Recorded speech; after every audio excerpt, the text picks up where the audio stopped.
I was reading the news and I saw this Mark Robinson. If y'all don't know who that is, he's a lieutenant governor of North Carolina, and he's running for governor of North Carolina as a GOP candidate. And a bunch of news came out where basically there are these profiles that they found of him from a long time ago being on porn sites saying the craziest stuff you can imagine, right? And this is my thing. First of all, this is a terrifying and dangerous man, and I know that because he leaves comments on the message boards of porn sites. What?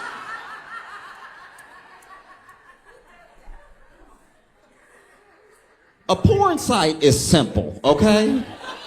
You get in and you get out. You don't stay to chat. What's wrong with you? You're not here to make friends. You are out of your mind. Why are you just on here being with? That's weird as hell. No one I've ever met has been like, oh, well, I can't wait to log on and talk. That's a real sick man right there. That's crazy. And just so you know, Mark Robinson has been endorsed by Trump. Trump would stump with him and stuff like that. And he's been at Trump rallies and stuff. And then, Mark Robinson's a very big man. He's huge. He's a large guy. And Trump called Mark Robinson Martin Luther King on steroids. Because I don't think he understands how steroids work. Like,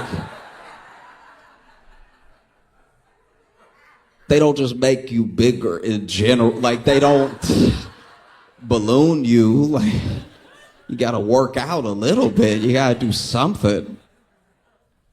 Mark Robinson is over here being like, I think, I don't know what opinions he truly holds. I don't, because, politicians lie and they pretend to be who they think you want them to be. But it seems like he's trying to appeal to the most radical version of a conservative, right? And he has his little taglines and he gets in with like phrases. I think that's why Trump likens him to Martin Luther King, because he tries to put on like an MLK-esque voice when he speaks and everything, but he says stuff that he sure as base wants to hear. And he said really horrific stuff about gay people, about trans people and everything. And they uncovered all of these things that he had said on the message boards of these porn sites because his username sometimes was his name.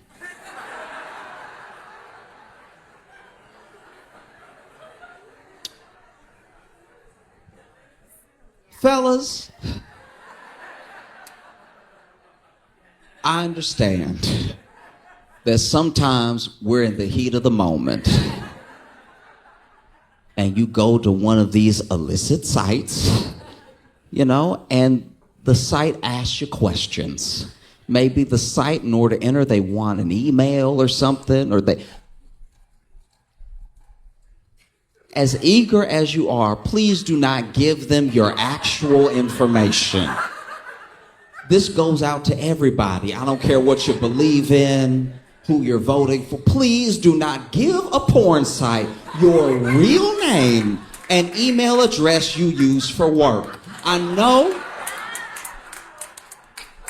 it's the first email address that comes to mind when you've got other things on the mind, but make up an email address real quick. I know that sometimes that takes a second because then you got to make a fake Google account. You got to go back. You got to accept the email from the porn site and then just look. But make it so they don't know it's you every time. It shouldn't be that hard, but apparently it is, because then CNN and the journalists on CNN, I don't remember if they're actually like CNN affiliates, but basically the journalists that looked into it found that on lots of, porn sites, he was using the same username, the same handles, which turn out to be the same usernames and the same handles he used on like Twitter and like, fellas, even if it means coming up with a fake name right now. Just come up with something to say in your mind. The fact that he was using his email all the time, but it makes sense. I guess he would use his email because he was using his name and he was commenting and all that. So he probably wanted to get the feedback from what people were saying to what he was saying. Now that I think about it, maybe it was more intentional than dumb. But he said insane things. This dude, first of all, on a porn site, no one is looking for feedback, really.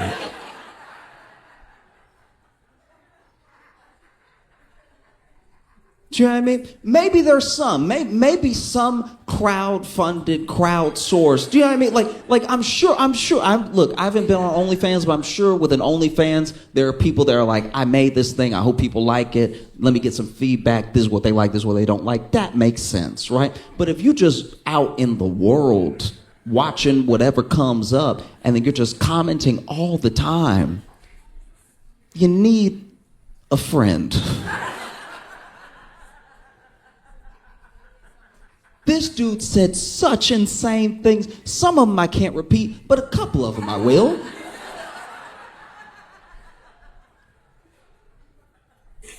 This dude said, unprovoked, I'm a black Nazi. I don't know where you begin with I'm a black Nazi from a black dude who should have probably left the porn site by now. He said other stuff. He was like, I would rather Hitler in office than the people that are in there now. I'm more confused than angry. I'm not gonna lie. And then he said stuff about how, my man, slavery wasn't that bad. I wish they would bring back slavery. I'd buy a couple. Mind you, this is on a porn site.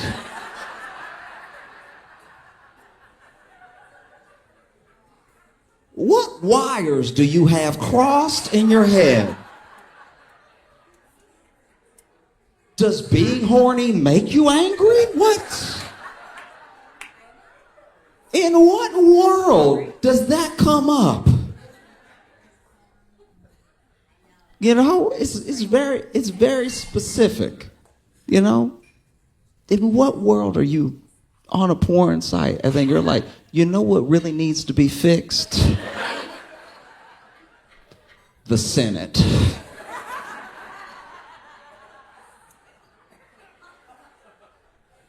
Bruh.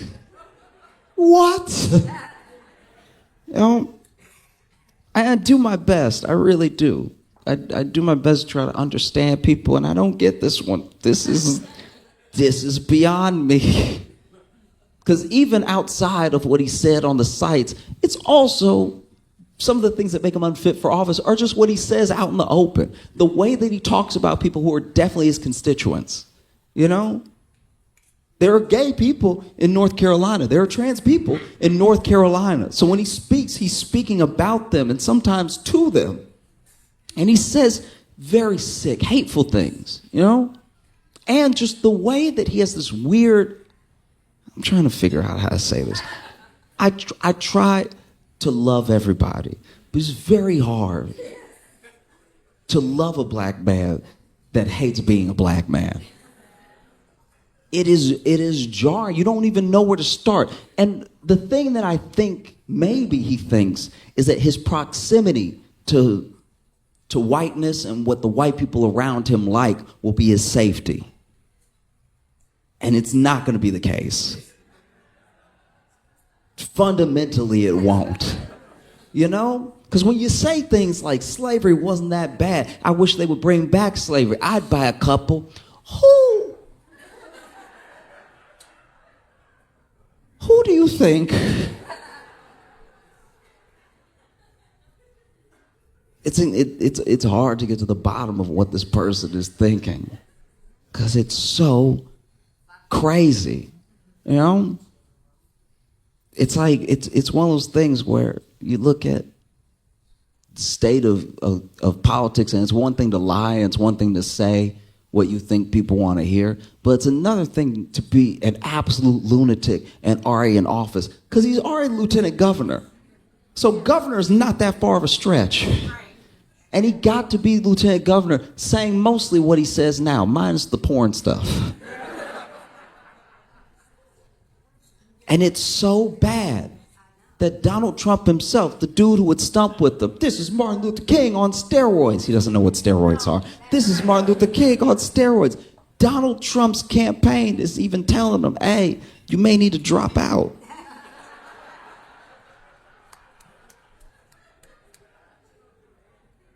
If Donald Trump's campaign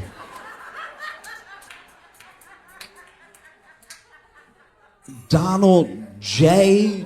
Trump's campaign is telling you to drop out, you should probably leave Earth.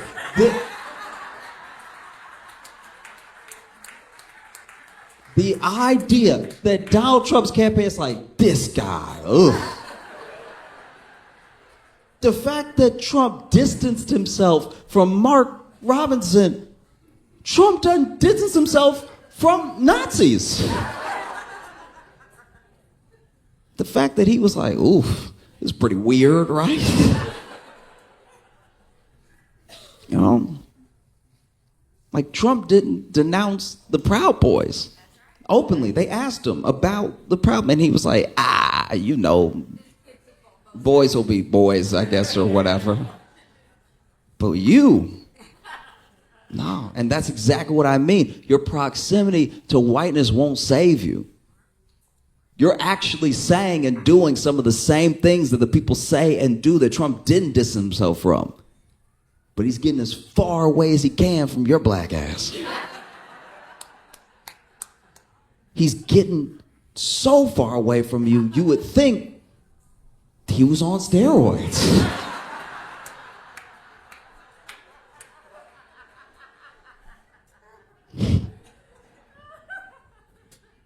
I think a lot about how we think about each other and we treat each other, especially now with like an election on us, you know. Everybody's exhausted. Why do we even do it this way? You know, in like France, they're like 3 months out, they're like, who should we pick? Like we're the only ones that make it a season and a half of TV. Like no one else in the world does this. No one else in the world is like, all right, 2024, let's start talking about 2028. Why do we do it this way? And then you watch people, watch how they react to people, you know? Like I have a tougher time than I've ever had with the things that are being said, you know? Everybody expects politicians to lie. Everybody expects politicians to not care about them. I get that. But what's happening right now is like truly insane. You know, J.D. Vance was at a rally and it's weird. Okay, I've just never seen somebody with less charisma.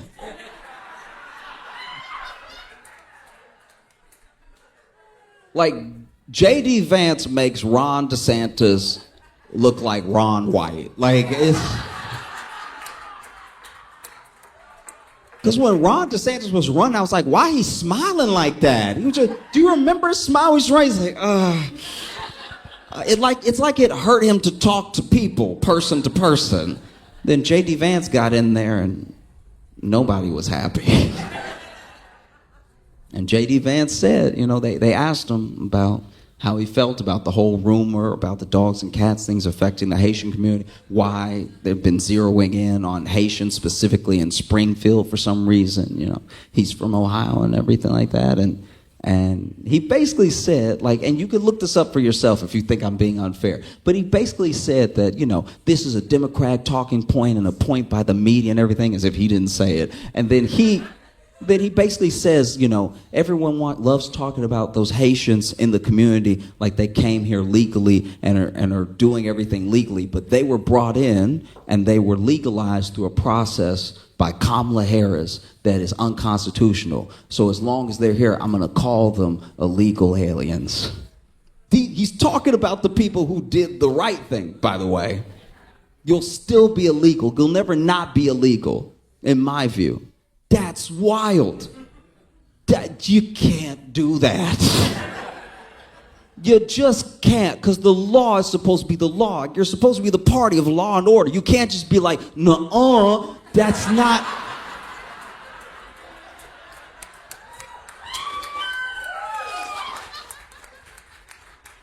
It's not how the law is supposed to work, you know?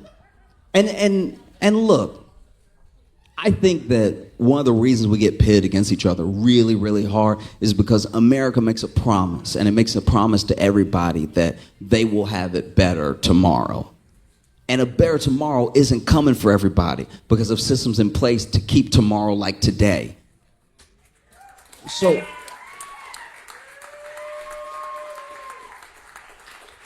So when I see Donald Trump at a rally and he says they're coming from Africa, they're coming from the Middle East, some of them are coming from Asia. These people are coming to our country, they're poisoning the blood of our country, and we have to get them out. I don't just think about people of color. I do think for a second about white people from the past, right? Because white wasn't always this like singular identity. There was a time in America where if you were Irish, you were spit on. Where if you were Italian, you were beat. And everything that Trump says about them is what they said about all those people in the background, right? About their great-grandparents. So they may cheer it on, but recognize if you have Italian descent, if you have Irish descent, if you're Greek, there was a time where you were not welcome here. And they said that your very presence and the presence of your children would destroy the country, would poison the blood. And then we became the most powerful country in the world. So clearly it's a lie. It's so clearly a lie. Do you know what I mean? And I'm not saying this as if I'm like, oh, you know, don't even have a program, open borders, just let everybody come in, spill it. The thing that they are painting, sometimes it's not even what's happening in the area. And look, I'm going to tell you right now that I think that there should be a fair and legal and simple process for becoming a citizen. Do you know what I mean? And I think that having a process is not un-American. Having a process is not cruel, right? But there has to be a process. But then when that process is adhered to, you can't just be like, no, that's unmanageable. You know, that's wild to me. You know, I have friends who, one of my good friends is Italian, first generation Italian, and he's a bit older, and he tells me stories of what it was like for his family, right? And so much of it was based around fear. These Italians are coming over here, and they're gonna ruin everything with their good food. You know? And they were called criminals. There was an assumption that everybody, no matter who you were, in the Italian community was in the mob, and you were dangerous, and people should stay away from you, you know? It's everything. It's every single thing that's happening now. I'm not saying that there's no possibility of having an immigration problem. I'm not saying that it's not something that needs to be addressed. I'm saying the rhetoric that you use when you talk about people is important. No matter what you do when you build policy, you know?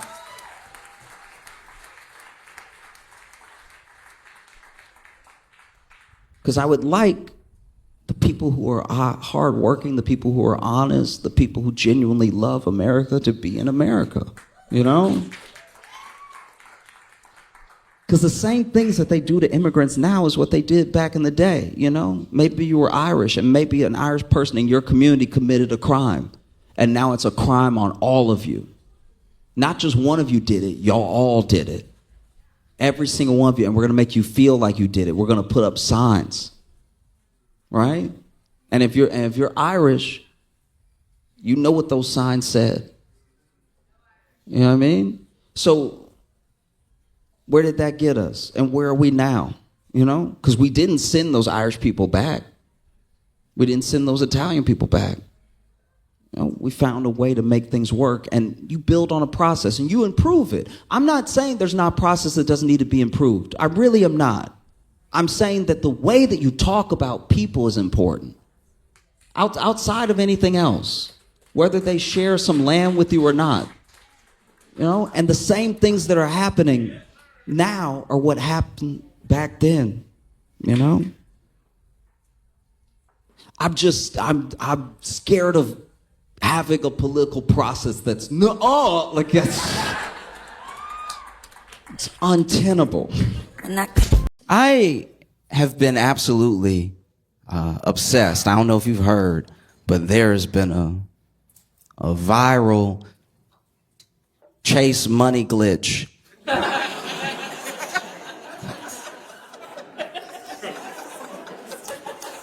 Okay, if you haven't seen it, basically someone on TikTok said that there was a money glitch at Chase where if you deposit a check for a large amount, an amount you don't have, it will let you withdraw the full amount that you just made up, right?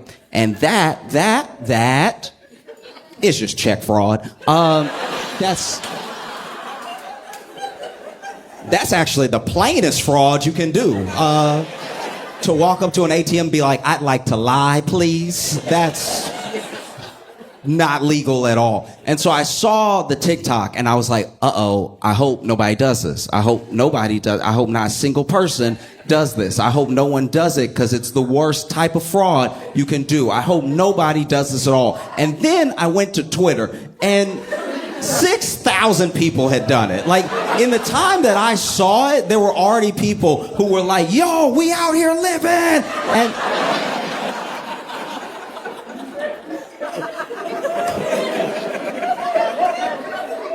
watching people you don't know commit fraud is like watching your uncle wear a suit he thinks he can pull off. You know what I mean? Like, you're just like, no, not in front of everyone, not in front of everyone. Because that's what it was. It was in front of everyone. They not only did the check fraud, but they all made videos, which is how I was watching. This wasn't a rumor. I was like, that's a high definition camera that you are committing crimes in right now. I am so, man, the jails will be full. That's a lot. Because, you know, they were playing with money that they didn't really have, and they were spending it on things they shouldn't have been spending it on. And so, you know I'm not the first person to say this. I'm late when it comes to saying this, but I need to say it just to reiterate one more time in case anybody doesn't understand why check fraud is a very, very bad idea. They went to Chase Bank, right? And then they wrote their name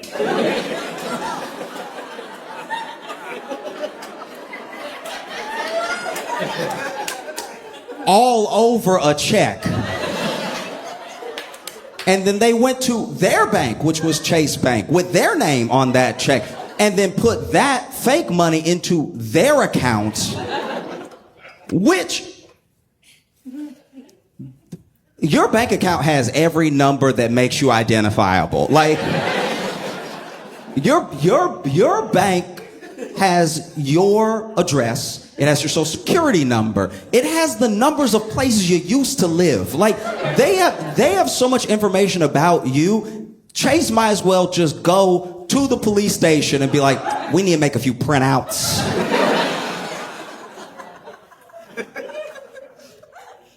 And so people were doing the check fraud, but then this is the other thing. This is what happened. This is why people started doing it, right? Basically, the glitch, as people were calling it, some of it was just straight up check fraud because they will give you a portion of the check because they haven't verified the check yet, but it's law that they have to make a portion available immediately, right?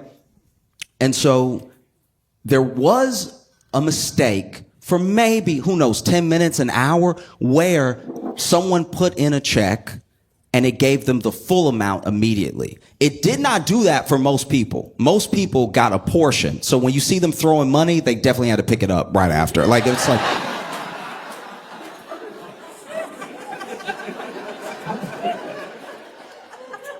Don't let the internet lie to you. Like, they threw that money for the video, and then they were like, oh, God.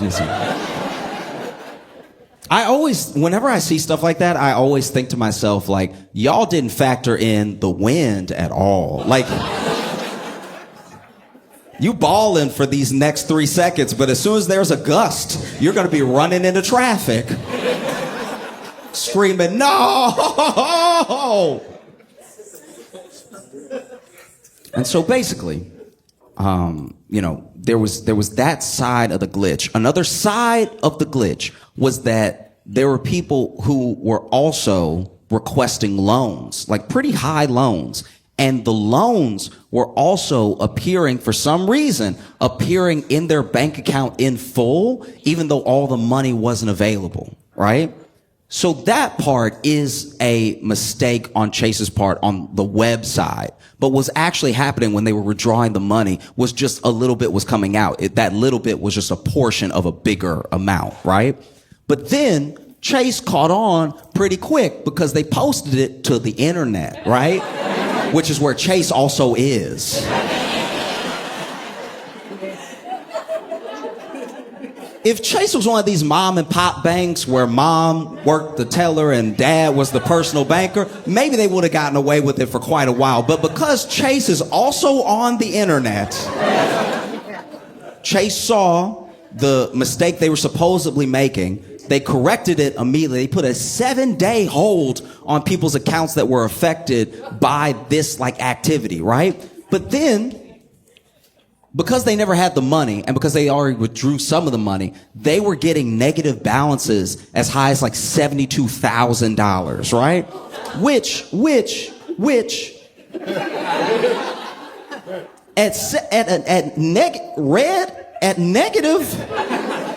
red $72,000, I think I'm just gonna change my name. That's when you open your bank account and you go, whose bank account is this? I don't know him at all. I am moving. But this is why you shouldn't let the internet lie to you, not just because they give bad advice with no repercussions, but also because there were people that were faking it. There are people that were faking the glitch, literally just to go viral. There were people who were going to the ATM, withdrawing their real money, not doing the scam, then throwing the money in the air for the video, and then immediately being like, y'all, help me. There were even people who were pretending, using other people's screenshots, pretending that they also had a negative $48,000 balance. And it was all just for attention. And it's so important to remember that. It's important to remember that half of the internet is for attention. Almost none of this is real. None of I could be AI. None of this is real. And so when you take things that are fun on the internet and you bring them into the real world, you could screw up your entire life, because check fraud is so much a felony. Check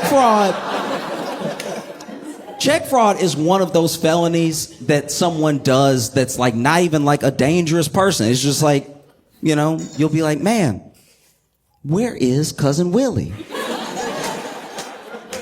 I have not seen him at the last 3 Thanksgivings.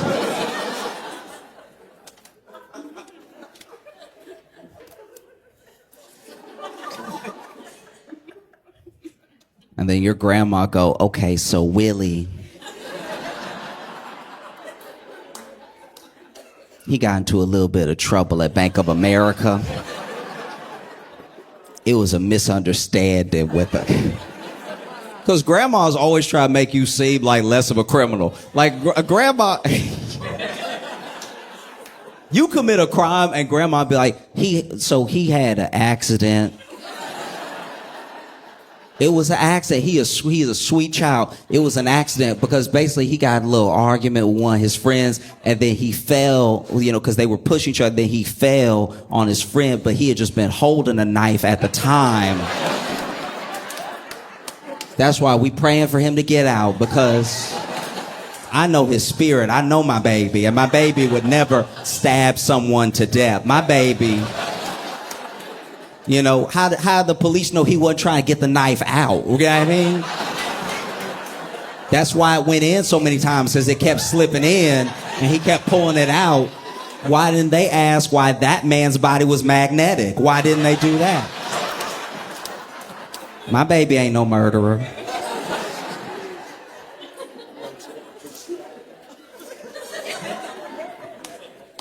You do check fraud. Your grandma's like, that's not even his handwriting.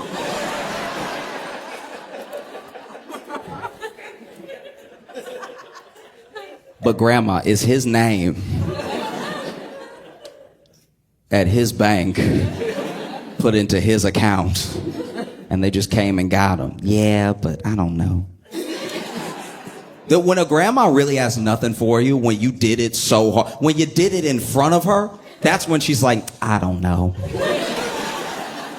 Because at the end of the day, the one thing a grandma is not is a snitch. Grandma's...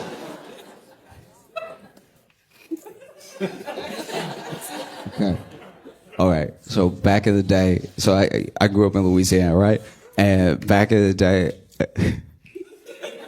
we weren't friends, but I knew this kid, and he was like, this kid in my neighborhood was getting arrested, and it was a whole big scene because, like, basically, I don't know what he was getting arrested for, but the police thought that they needed 18 of them. Like, it was, I don't know what he did, but everybody showed up, if nothing else, just to watch. Like, that's...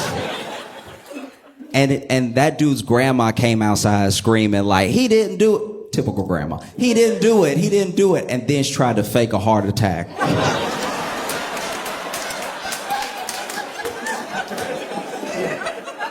I was like, damn, grandma a G right here.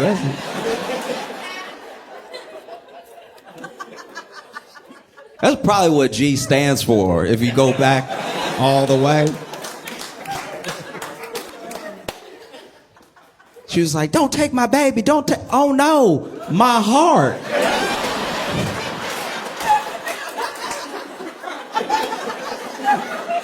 And you could tell she was faking it too, because she like really planned the fall. Like the fall, because she knew she couldn't just fall however she wanted to fall. She may never get up again. So she was in her little nightgown and everything, looking for a soft spot on the ground. Oh no, not my baby, my heart.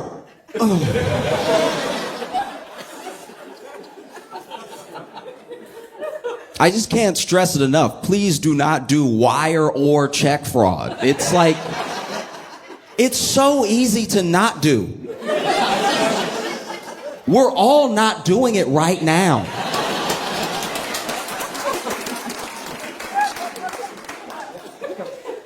And I don't want to, look, I'm not coming from some holier than thou place either.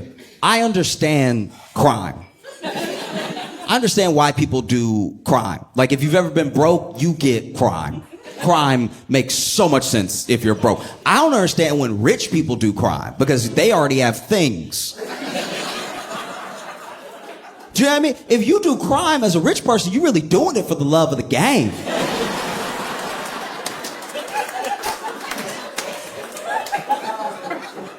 If you are a multi-millionaire and you embezzle hundreds of thousands of dollars, you're doing it for chips. Like, this isn't...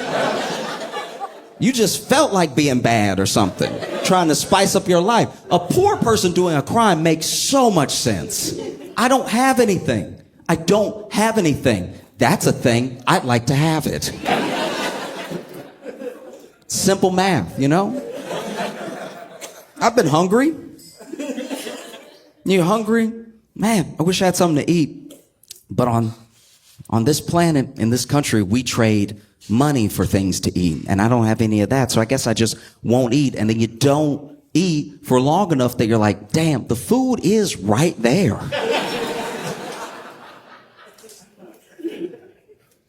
you know what? Today's the day. I'm gonna do a crime. And then you grab an apple or something, and then, grocer sees you, and you try to run, but you can't because you don't have any energy. So you get caught, and it's all very sad because you get charged with theft, but you took it because you were hungry. Like, crime when you're broke makes sense, We don't like it, but it's true. It just does. And it's weird because it's like, Chase isn't...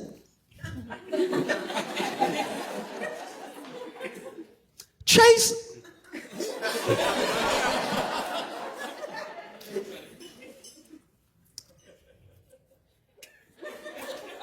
This is what bothers me about the whole thing. It was dumb of these people to do it. But to do it to Chase is like weirdly full circle.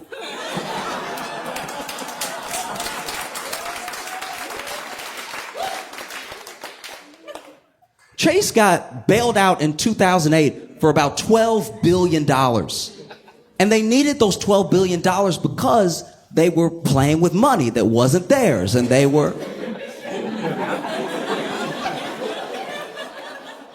made the video, it just didn't go viral. You know what I mean?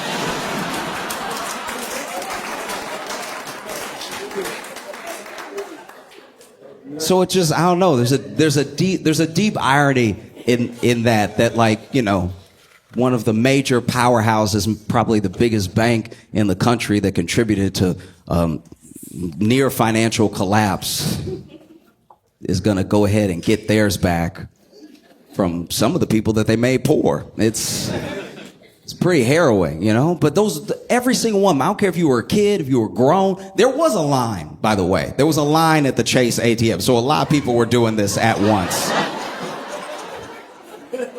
There was such a long line. Okay, I didn't know about the scam until late. I am late when it comes to everybody doing this. It's already over, and Chase has settled it, and they're probably going to go get their money back. But I was in line one of the days, and I don't look like I wouldn't do it.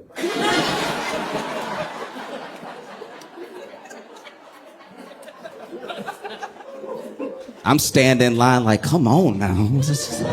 Line's never been this long before. That guy's throwing money. That's irresponsible.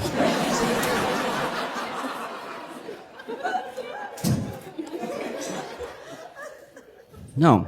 It's just, you should know. I don't care your age. I don't care if it was on the internet or if it was a rumor you heard in real life. You should know that you cannot just take money that's not yours as a poor person. If you want to steal millions of dollars, you need to already have millions of dollars. There is a Chase money glitch. It just only benefits Chase. The only people who can just print money with absolutely no consequence are the Federal Reserve. Everyone else has to deal with it. That's a tough one. It really is. Because I think about how some people are actually in real felony trouble. I don't know what I would do if I committed a felony, but I was just joking. It's a terrible predicament to be in. Some of these people are 20, They're like, guys, I don't know, I just wrote too many zeros, my bad.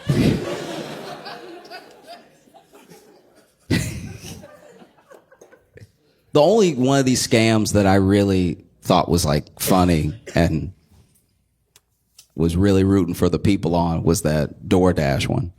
I don't know if you saw this, but basically there was this DoorDash scam that was essentially the same thing. It was kind of tied to a Cash App scam. There are a lot of scams if you pay attention. It is crazy how much we're doing them now, how much we're doing wire and check fraud. We, as Americans, we have become the Nigerian princes of the world.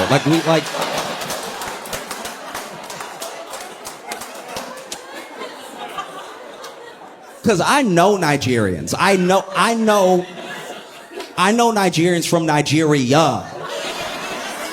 And they are like, what is happening over there? Do you need us to send you something? Like, y'all are down bad as a people and as a country. This is hard to watch. But basically, there was like a DoorDash scam / Cash App scam where basically Cash App was letting you, it was basically letting you have a balance without pulling it from your bank. So then people were saying that they had enormous amounts of money, right? But then weren't able to pull it out. Like they weren't able to transfer this imaginary money to their bank. Thank God they weren't able to do wire fraud. But like they weren't able to send it. But what they could do is, as long as a full transaction was online and they linked it somewhere else, they could pay for things online with this fake money. Right? And so what a lot of people would do was use their Cash App fake money to get stuff on DoorDash, which feels like the most fulfilling of the scams, because like you can make me pay back money, but you can't take the burritos out of me.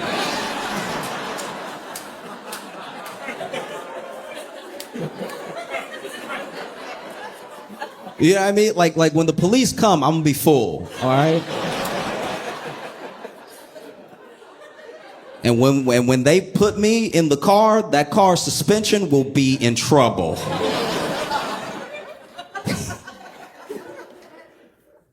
I had the opportunity not too long ago to really be a hero. Like, you know, you don't know when your hero moments are gonna come. They just show up, and then you act like the person you are in that moment. And I had the opportunity to be a hero, and I didn't take it.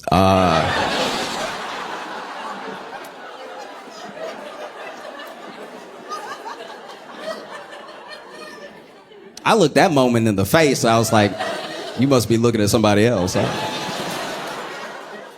don't know what to tell you. This is bad. Basically, I was at a friend's house, and while I was there, some other people basically broke out into a fight, and like a real fight. We're not arguing. No one's talking anymore. Fists going and everything. And there was a moment where I could see a gap. I could see a pocket where I could have broke it up. And breaking up a fight is a very precarious position to put yourself in, because most fights that you want to break up, especially if it's two people, if it's three, it's gone too far. You know, you're not going to be able to double dutch that one. You know what I mean? But two, you wait for a moment where they're like both tired, or they're trying to wrestle, or, you know, they're backing up to like get started to fight. You know, that little back up hop step. This is usually, okay. When someone doesn't really know how to fight, they do too much prep for the fight. You know what I mean? Like okay, I know I'm digressing to digress, but basically one time in high school, there were these two kids that were about to fight, and I didn't even bother trying to break it up because one kid stretched. And I was like,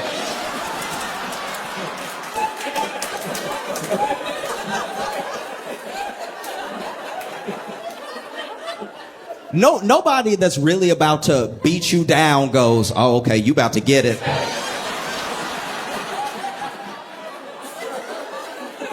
You just give me a second. I'll be over there in a minute. You just.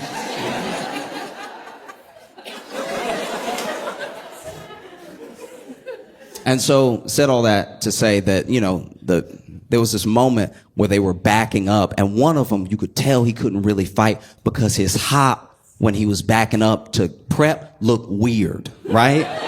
Because he didn't hop like, you know, like if somebody can really box, or if they've got like some movement, some footwork, they have the little hop. This dude went, okay, then here it is then.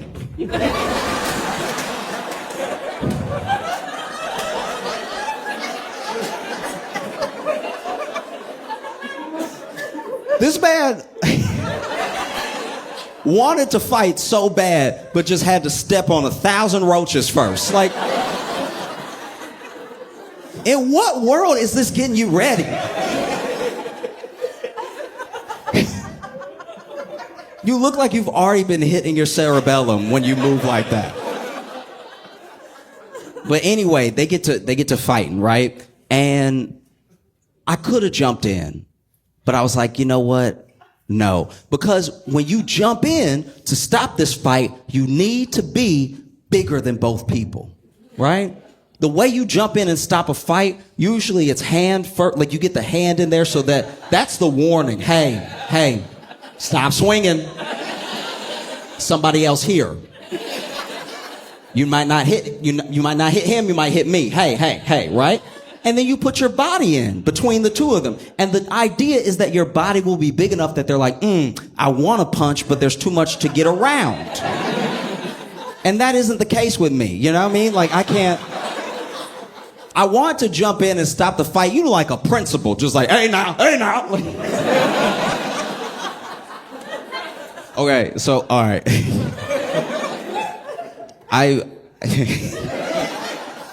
did see, okay, so years ago when I was in high school, I went with a friend to pick another friend up because all three of us went to different high schools, right? And so he could drive first, so he picked me up after school, and then we went to pick up our other friend. Now, our other friend was waiting outside of the school, but a fight had also, a few feet away, had also broken out at the school, and the principal did this exact thing, like, hey now, and you could tell he doesn't want to get in there because the hey nahs were too frequent. Like, this man, hey now.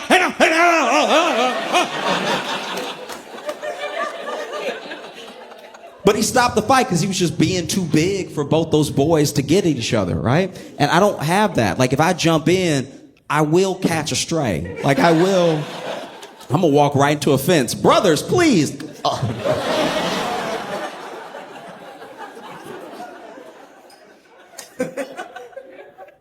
And so then the fight breaks out, and the guy that I thought couldn't fight, it turns out he can fight if he keeps the fight weird, right?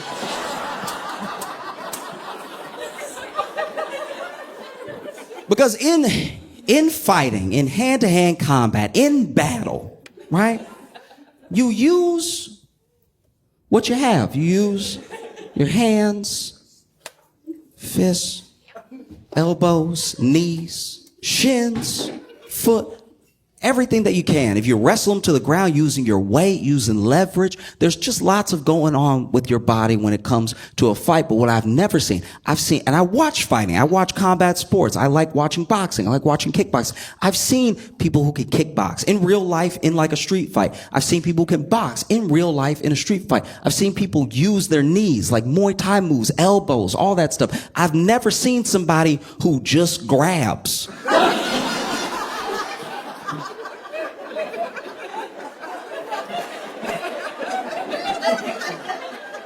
It is harrowing to watch. Because my man is over here trying to like fight, like he's fighting, right? And he's like punching and kneeing and kicking and everything like that. And the other dude, anytime he get close, he's just like,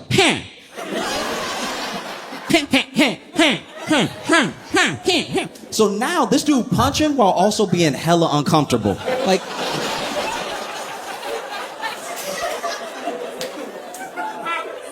Like you can see where he's like, hey, when does this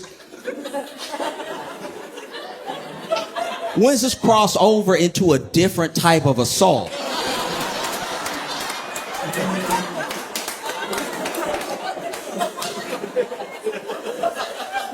Do you know what I mean? Because like because at one point the dude was trying to dodge a punch and then like grab, and I think he thought he was doing kung fu. Because, you've seen the movies where they're like, ha, and then like just Black Panthering you up. You know what I mean? This dude at one point went to dodge a punch, but clearly, we could all see it, clearly grabbed the inner thigh of the dude he was fighting. And you see that dude miss with his punch, but also be like,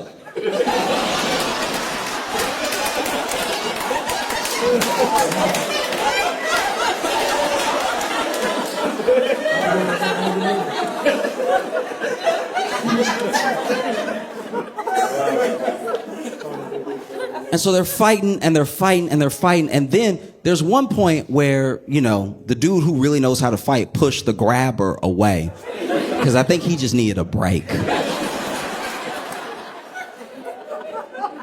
Imagine you beating somebody's ass and they're still like,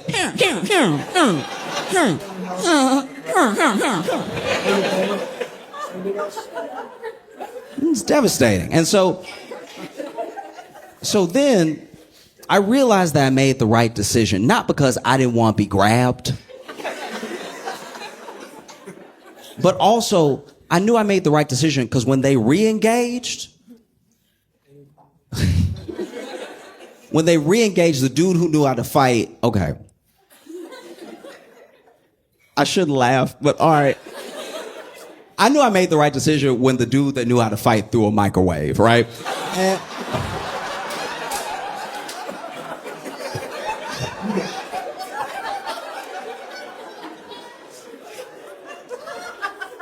And I think, okay, this is what I think happened in my mind, right?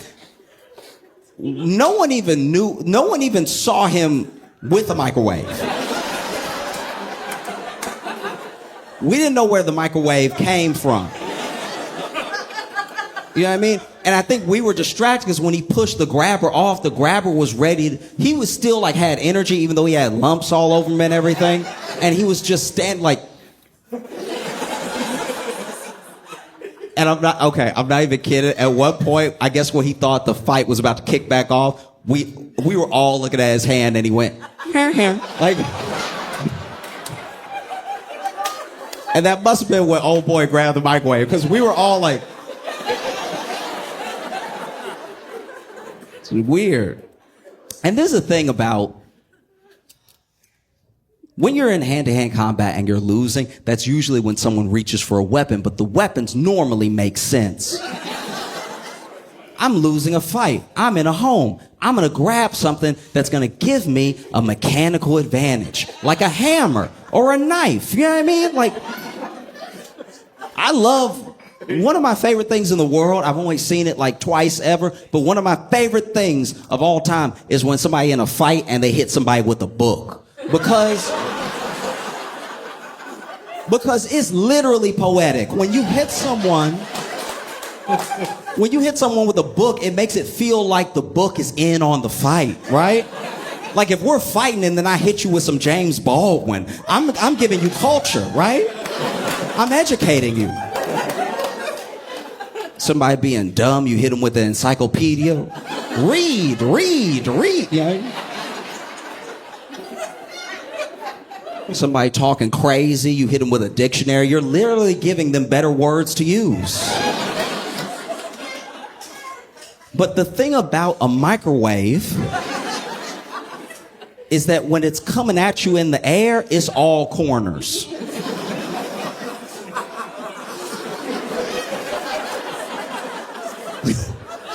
When a microwave is hurtling towards your head, it's nothing but angles, all right? You would think it was a diamond, the way that it moves through the air. I guess I'd never seen one fly before, so I was like, wow, right? And so then, the best you can hope for, if you can't catch the microwave, if it's coming at you too fast and spinning too hard for you to dodge or stop it, is to just get hit with a flat surface, right? The best case scenario is that you get hit with a microwave that's coming at you door first, like a window. That feels like it has the most give to it. But that didn't happen at all. This dude threw the microwave at the grabber, and that dude got hit in the head with the popcorn button. And I've never seen a person shut off faster, right? Like, this dude caught a microwave in the head, and you just saw him go. Like, I've never seen someone go limp that fast, right?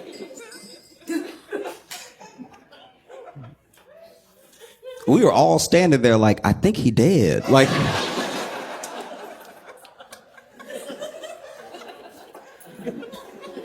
Only reason we knew he wasn't dead is that finally, after like 30 seconds, which 30 seconds when you think you're looking at a dead body is forever. That's...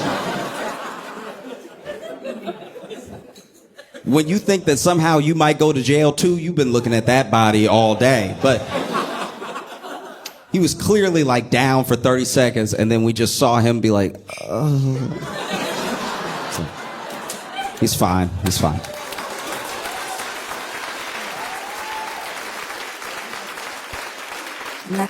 So I saw this video for this robot butler.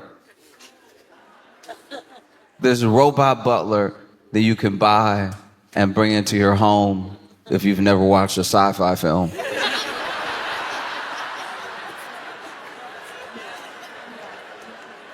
you know what I mean? Like, if you just avoided all of them, if it's just not your genre, but you're like, oh, a whole robot. Yeah, let's get him in here.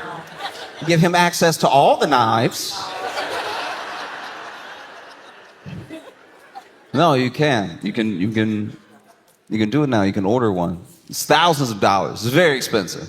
You could get a robot in your home, do a bunch of like small tasks, chores, things you don't feel like doing.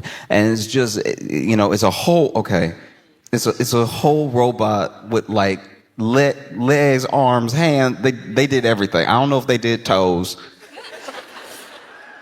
but it walks, and it just, the thing that freaks me out about this thing is that in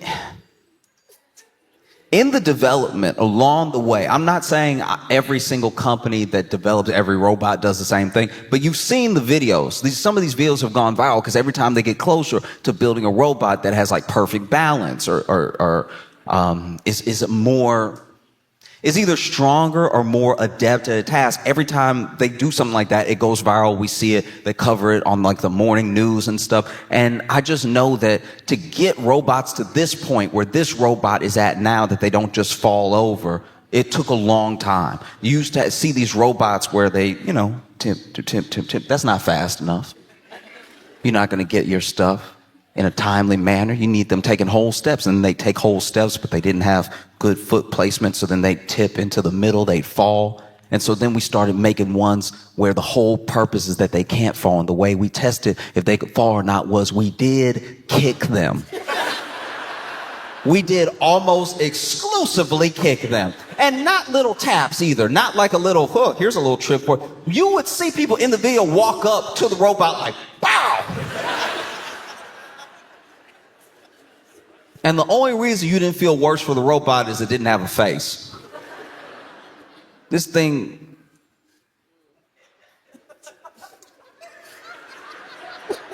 It looked very sad, and there was one... look, maybe I'm in my head about this. I swear when I was watching... because you know that dog they made? They made like a dog first that couldn't fall. And I was like, so you just go kick a dog. I know it's a robot dog, but like still, you kick this dog and the dog got better and better at not falling, better and better at catching itself and everything, to the point where it got to where it would not fall. It couldn't fall, right? But beyond not being able to fall, they still, they got to run tests, and the tests were as sophisticated as bow, right? But there was this one time this dude ran up, kicked the robot dog, and the robot dog stumbled. And it's a millisecond. It's so short that I had to watch this video 3,000 times to make sure I actually saw what I saw. But like, and then for a split second, you saw it think about going like, but it didn't do it. It didn't do it. And I was like, yeah, but you've been kicking it for a year and a half. You kicked its brother, you kicked its stepdad, like you kicked...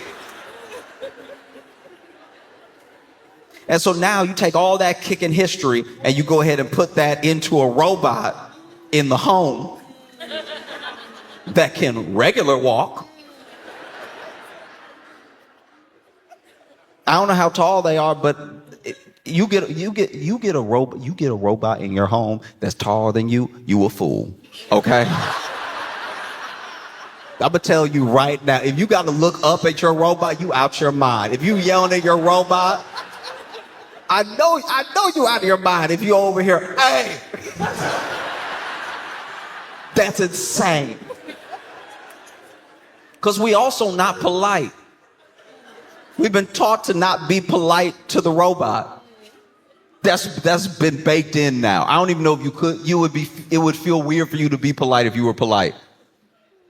You know, millions and millions of people every day say, "Hey Alexa," and you know what they don't say?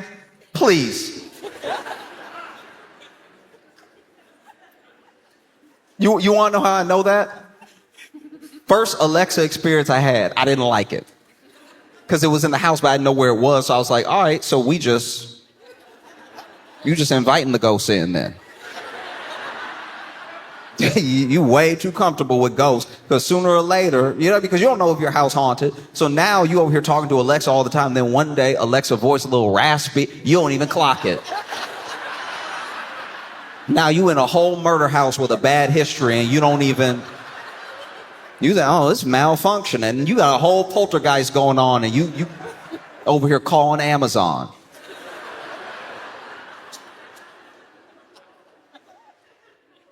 And so then, I go over to my friend's house and my friend's like, oh, hey, we got this new thing. If you want to play some music, just say, hey, Alexa, play whatever.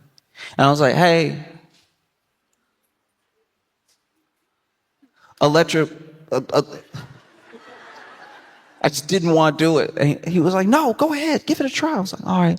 Hey, Alexa, play Kendrick, please. And he was like, why'd you say please like that? I was like, I don't know. It's weird. Like, this is weird. This doesn't feel weird to you? He's like, no, it's not weird. It's future. I was like, all right. The future's uncomfortable.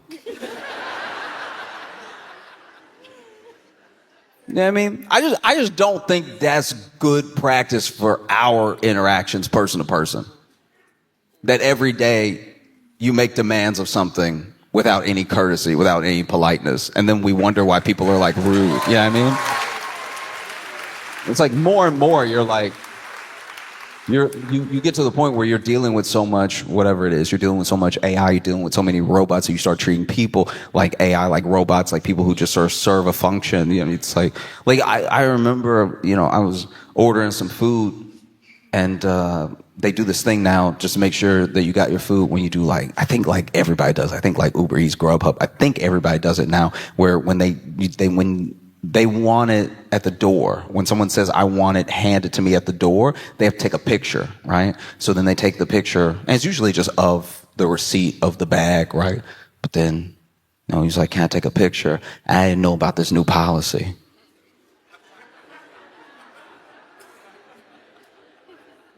I didn't know. And I'm not I want y'all to know, I don't think I'm world famous or something, but he asked me if he wanted to can I take a picture? And I was like, oh yeah, sure. And so then I got next to him.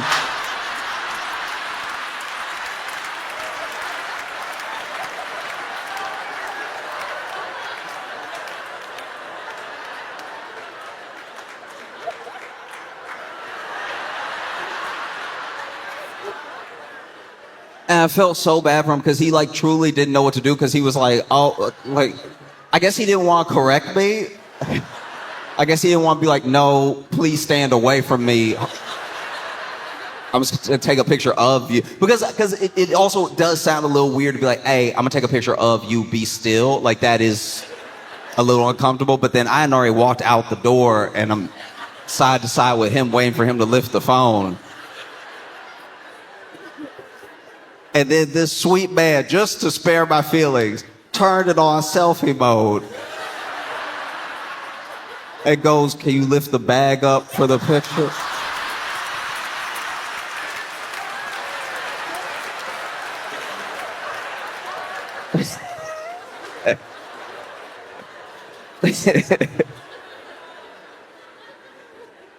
I felt yeah.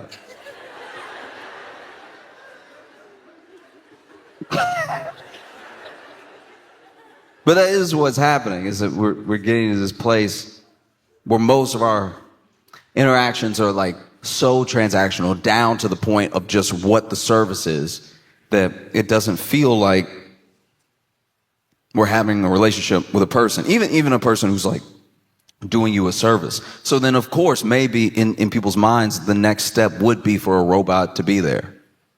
Do you know what I mean? Like they're doing it with Uber already.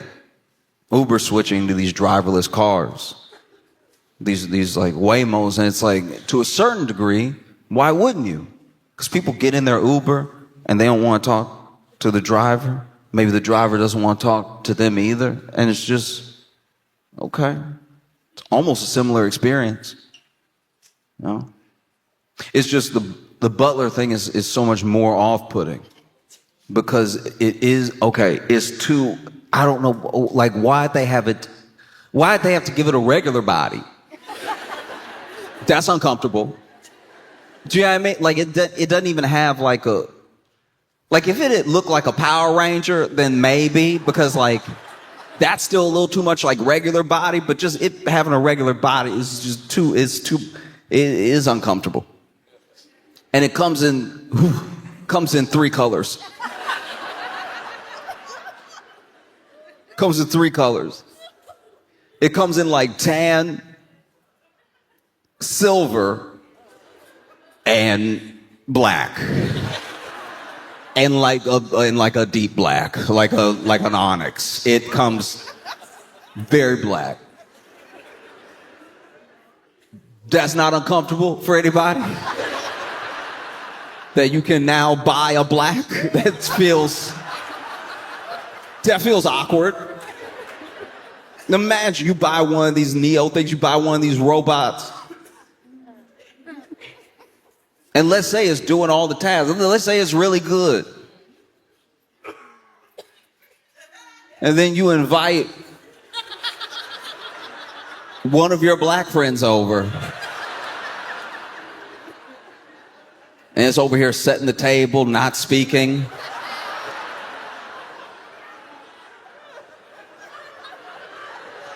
What are we doing? You could have picked silver. You could have had silver. Silver was an option the entire time. And you were like, no, but I would like black. I would actually enjoy it more. Didn't make white. Didn't even make like a fuchsia. And I'm sure you can trace the thinking down to like how people even like their phones. Like people like that's like a thing with iPhone, like tan, silver, black, right? But this is different. This feels very different. This feel like when you see it, especially, especially you over here giving orders, not saying please, just. It's a bad look.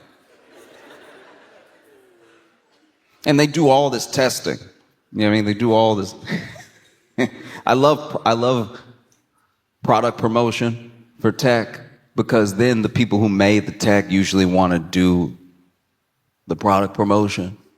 That's like a big thing that comes from, fair enough, the world of tech, but mainly like Steve Jobs. Like Steve Jobs is who we look back and we see, wow, the iPhone revolutionized social. Like social wasn't even really a thing and couldn't really become a thing without the way we use our phone. Like there were just these moments when he held up like an iPod, when he held up an iPhone, that you look back at as like, wow, these are like pivotal moments. And because these people are trying to be like him, even if they're not trying to be exactly like him, they also want those pivotal moments for their career. They want to look back and be enough of a trendsetter and be enough of like a social beacon in tech, in communication, that you can look back at their clip and they held something up or they stood next to something and then it changed the world. Like, I understand why that's enticing, but at the same time, you're not great talking to people.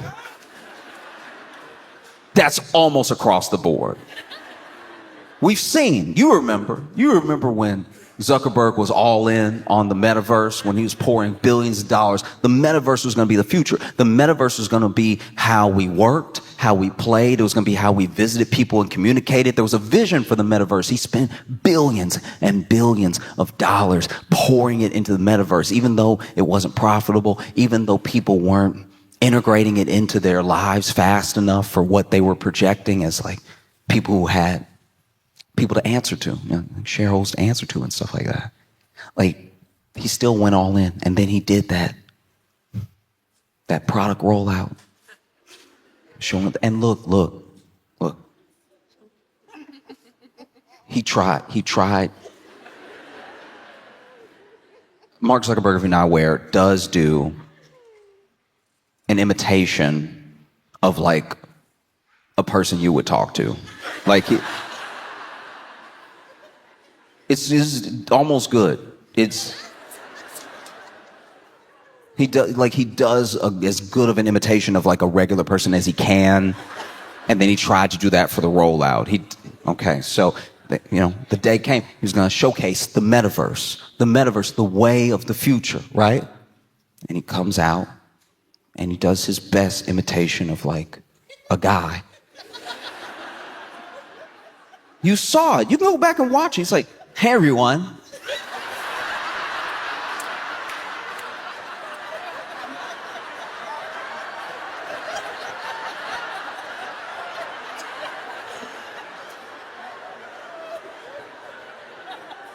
It's nice to be here today with you. I want to introduce you to the metaverse. And what better way than meeting the version of you that would be in the metaverse? Come on out, Mark. And then the metaverse like avatar of Mark Zuckerberg walks up and does a way better imitation of a guy.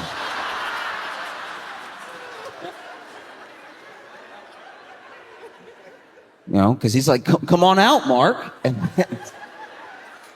And then a Zuckerberg dressed exactly like him does walk up and go, "How's it going?" It's like, "Why don't you say hello to everyone?" And you saw Meta Mark be like, "What are you doing? You're making us look bad right now."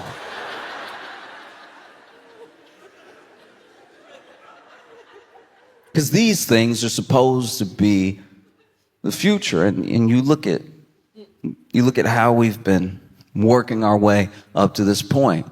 Because we're not talking about like a Roomba. You know, a Roomba. That felt like what future robots should be. Do you know what I mean? Just like doing the function. It's small. It gets into the little space. Every once in a while, it like runs into the wall hard enough that you gotta just redirect it. Do you know what I mean? Like you feel like, okay, if your Roomba ever really like tried to square up. Do you know what I mean? Like if your Roomba was ever really feeling froggy one day and got some attitude with you could be like, "Okay, all right.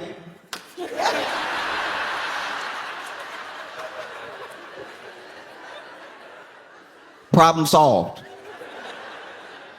I don't know why you built this robot, this full-on robot butler with knuckles.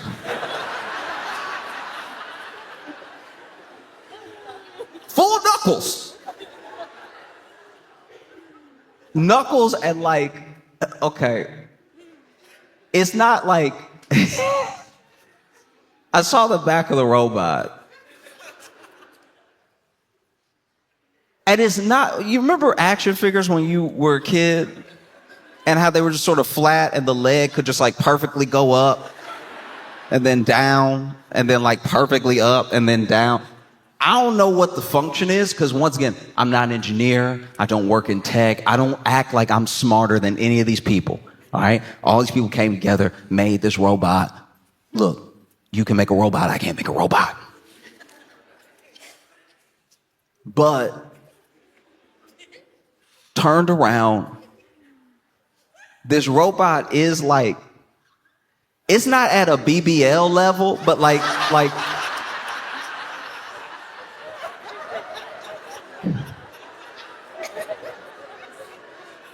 this robot is like fully caked up. Like Like it has cheeks.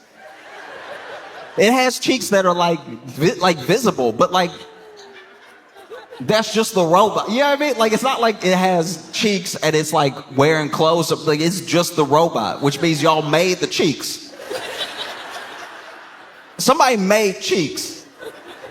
That doesn't feel wild to anybody else that somebody made cheeks specifically. And then when they build a product like this, when you have a robot, when it's time to you building a robot, right? Everybody's got to have something to do. Because you want to do everything, right? You want to walk and you want to not fall over or bump into walls. Okay, get the kicking guy. Kicking guy is going to make sure that your robot doesn't just fall over. He's going to kick it 10,000 times. Really make a friend. And then you're going to need somebody on head duty to make sure it like is going forward, not drooping, whatever. You got to get somebody on neck, make sure it turns around and stuff. It just makes me wonder if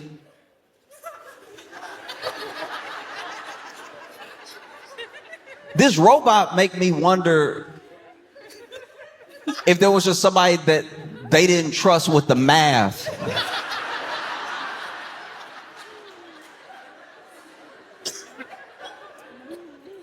They didn't trust with the math, so that they were like, hey, we'll let you design whatever part you want.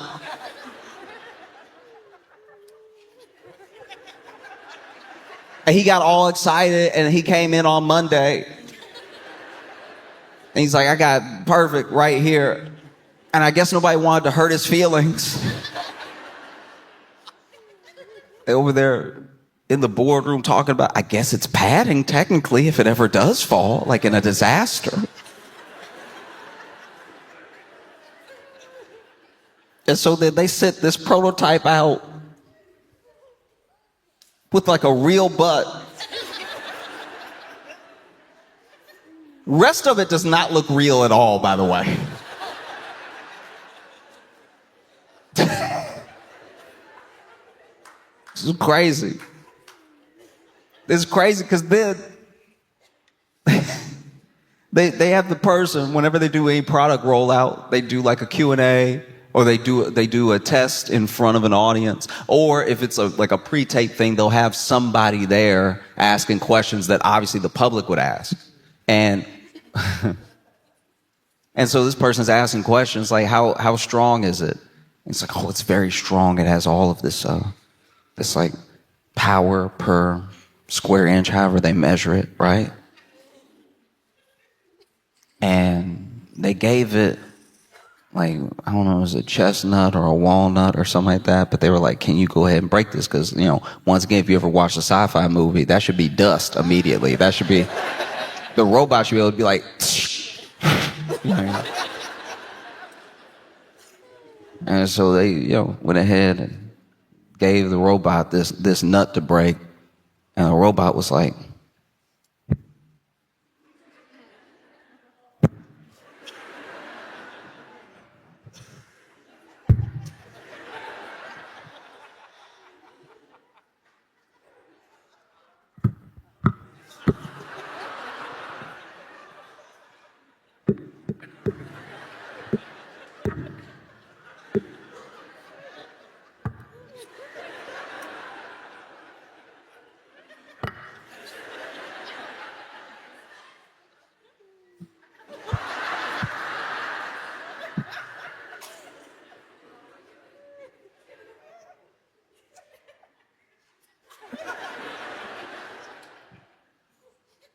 and I didn't see it break it.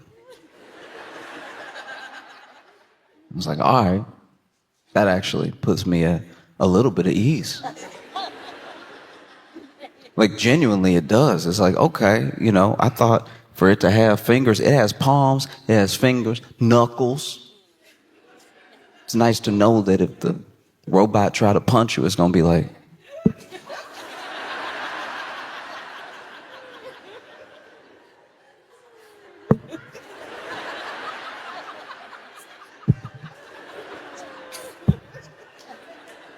yeah, I mean, like, it's kind of nice to know this robot can only kill you if you already dying.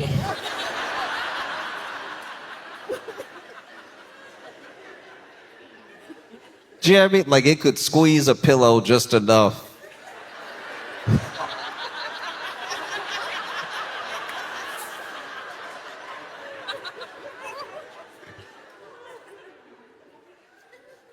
Because to a certain degree, this is supposed to be the future, right?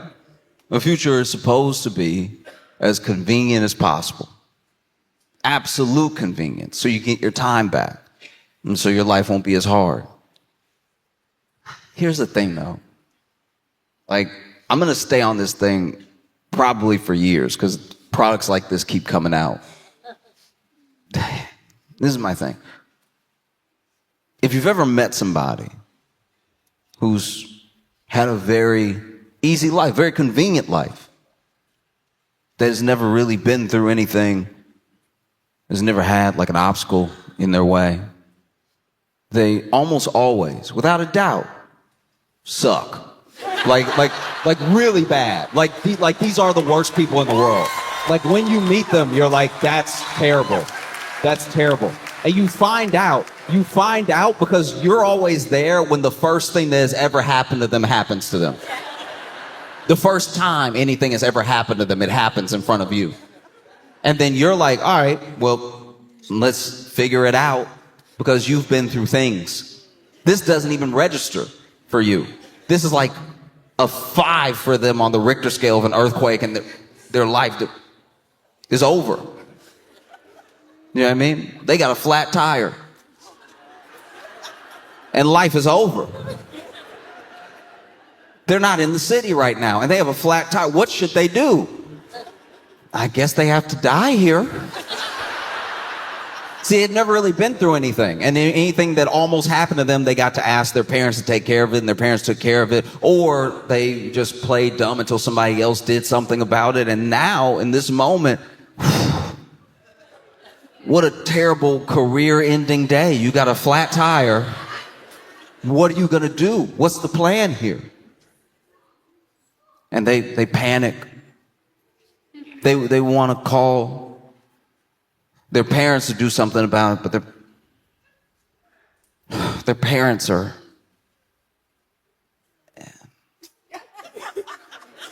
Yeah, I mean, their parents are...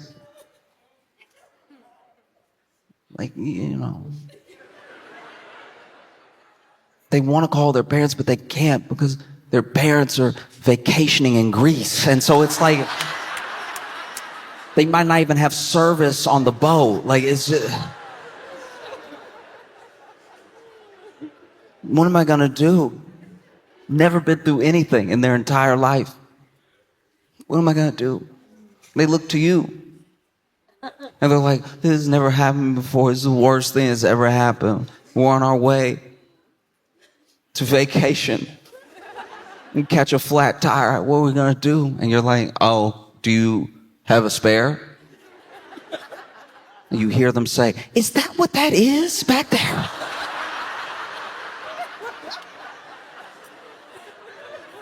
I knew it came with the car, but I expected it to just turn on one day or something. It's just been back there not being a wheel this entire time.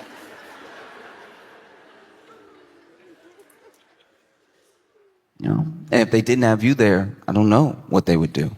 And so we want these lives of convenience. We want these lives where everything is out of our way, where nothing that we don't want to do takes up any time.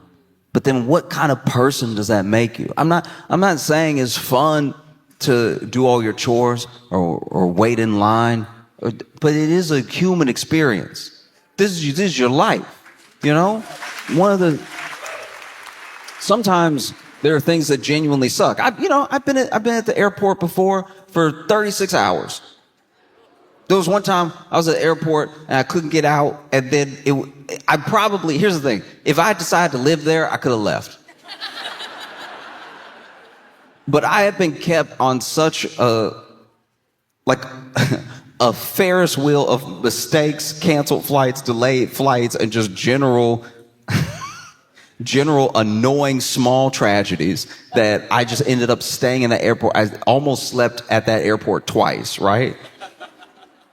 But At the same time, I had a lot of good experiences, even in that time, even when I was waiting. Turns out that airport did have pretty good food, so I ate very well for the few meals I could muster. Already a bathroom there. I can get adventurous. I'm just saying, sometimes people at airports will sell you like tiny spicy chicken or something like that, and you're like, all right, I'll just have it, not realize that like it is spicy and there is a bathroom on the plane, but like traveling spicy hit different. You know what I mean? Like it's just, if you traveling spicy, it's doing something to your life you're not ready for. There's nothing like being in a car and you traveling spicy. And now you looking at exits. Every exit, you're like, no, you know when you traveling spicy, you gotta breathe it out.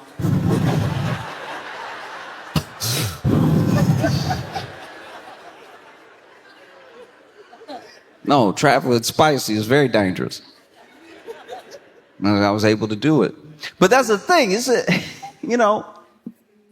when things are happening that are inconvenient or even terrible, and they're happening, they're part of your life.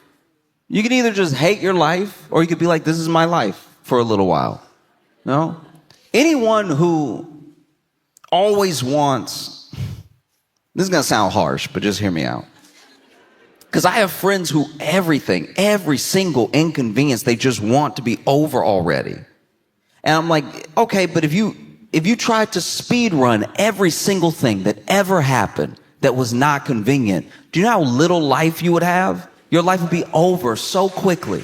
Your life would be over if you were like, oh, I just want to get out of this conversation. I just want to get out of this. I just want to get out of this line. I just want to get out of this airport. I just want to see. And you're missing your entire life. Oh, I just want to get out of this conversation. What if they about to say something dope?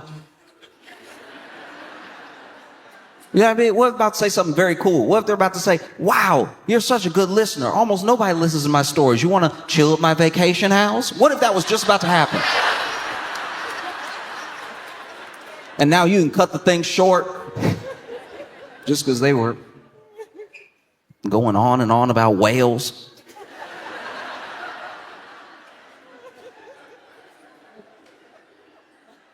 This is your life, All of it is precious, even the inconvenient parts. Because that's the thing. That's all they can really sell you. They can sell you a little less inconvenience. They can't sell you ending your pain. They cannot sell you ending your loneliness. All of the things that matter, all the real things that are real struggles that people go through that actually end up making them very interesting people that you would want to get to know and spend time with. None of these tech people can cure that anyway. So then they're trying to sell you the little bit of convenience that maybe will make you feel like, oh, if I got all this time back, what does time back even mean? What does time back really mean? If you were at your home washing dishes, look, nobody likes washing dishes. I don't know if anybody likes washing dishes. It's old food. It's kind of nasty. You're like, what did I even have? What did I eat that sticks to the bowl like this? Because whatever that is in me. Is it sticking to me the way it's sticking to the bowl? That's crazy. I don't know if I'll ever get rid of this. If I can't get rid of the stain, then, ooh, my insides are stained right now. Sure. But I think it is such an important practice to appreciate all of these moments in your life. So often, we're trying to be distracted from the thing that if we focused on, we might enjoy. Because I'm not saying all of a sudden you'll love washing the dishes, but I think while you're washing the dishes and while you're sitting there thinking, maybe thinking about your day, maybe thinking about nothing, maybe thinking about the dishes, you could come potentially to an appreciation of the fact that you have a home. You have a home where you can cook your meals. You have dishes. You have dishes that you can use to serve your family, food that you worked for, that maybe something good can come of it, Because this robot, I don't know. It's so expensive. It's so crazy expensive. Like it's so much money. Why don't you just hire a person? You could hire a person. If you have robot money and you've never seen any sci-fi, still hire a person. You could watch movies with your butler. You could make that one of the jobs.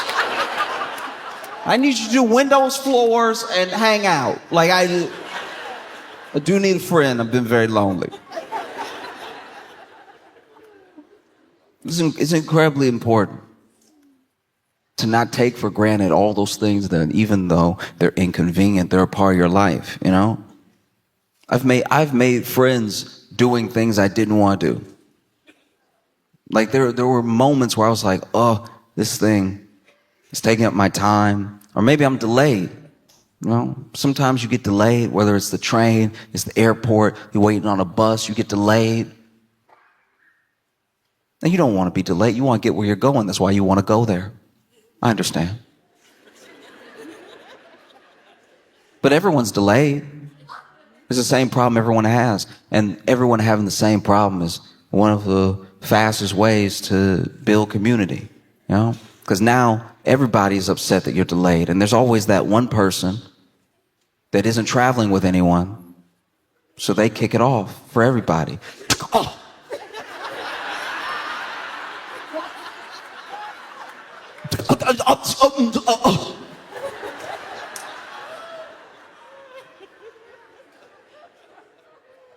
I'm sure they seem upset. They seem upset.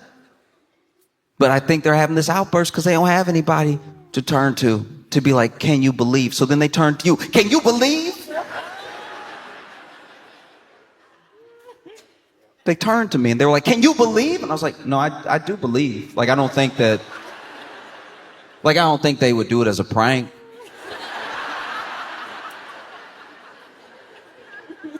Like, I do believe them when they say it's not here yet, because I also looked out the window and it's not here yet. And I don't think they, like, hide in it. You know what I mean? Like, it'd be a very bad prank to be like, we gonna tell them the flight not coming. You know how people love that, right? Like, that's one of my favorite things. I can't believe they didn't do that on Punk'd. I can't believe that Ashton Kutcher didn't delay a whole flight just so that people could be like, and then... No, it's fine. It's fine. It'll be okay. It'll be all right. And she was like, yeah, maybe if it gets here, it'll be all right. But it'll be all right. I was like, well, what is it? What's wrong? What's wrong? She's like, I have somewhere to be. I'm supposed to meet my grandbaby. I'm supposed to meet my grandbaby. All right. And immediately I had more empathy for where she was coming from, because she wasn't just upset that the flight was delayed because she likes being a problem. She is a grandbaby to me. I've never had a grandbaby to meet, but I imagine if I did, I would be in a hurry. I have a grandbaby to me. I was like, oh, really? You have a grandbaby? How old? And she's like, she was born 3 days ago. I was like, wow. 3 days ago, okay. It does sound like you got plenty of time to get over there, because 3 is, you know what I mean? Like, I'm just saying, like, she knew, like that.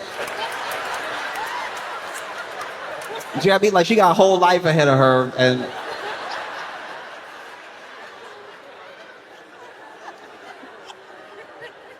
I think it'll be fine, you know.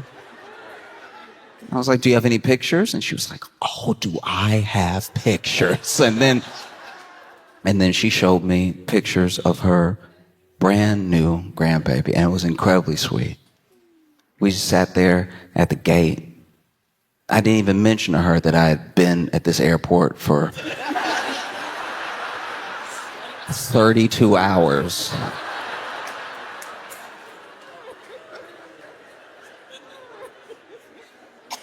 And she was showing me pictures of her grandbaby. It was incredible. I just think that a lot of things could be missed out on, you know, with this robot, because even the duties, even the stuff that it's supposed to do, that's stuff that would be great to do with your people. You want this thing to cook for you or whatever? Why don't you invite your friends over? You have a meal together. That's a memory. Now you're not like laying in front of the TV waiting for this robot to finish. A robot, by the way, that if it came down to some nuts in the dish,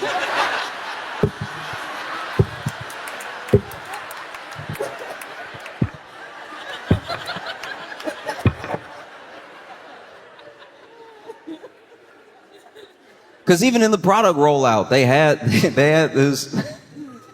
I guess they had this journalist ask the questions we would ask, and so one of the questions was,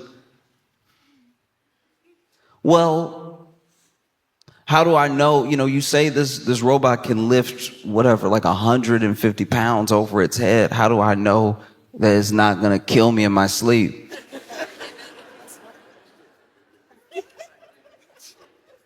If you're worried that your black robot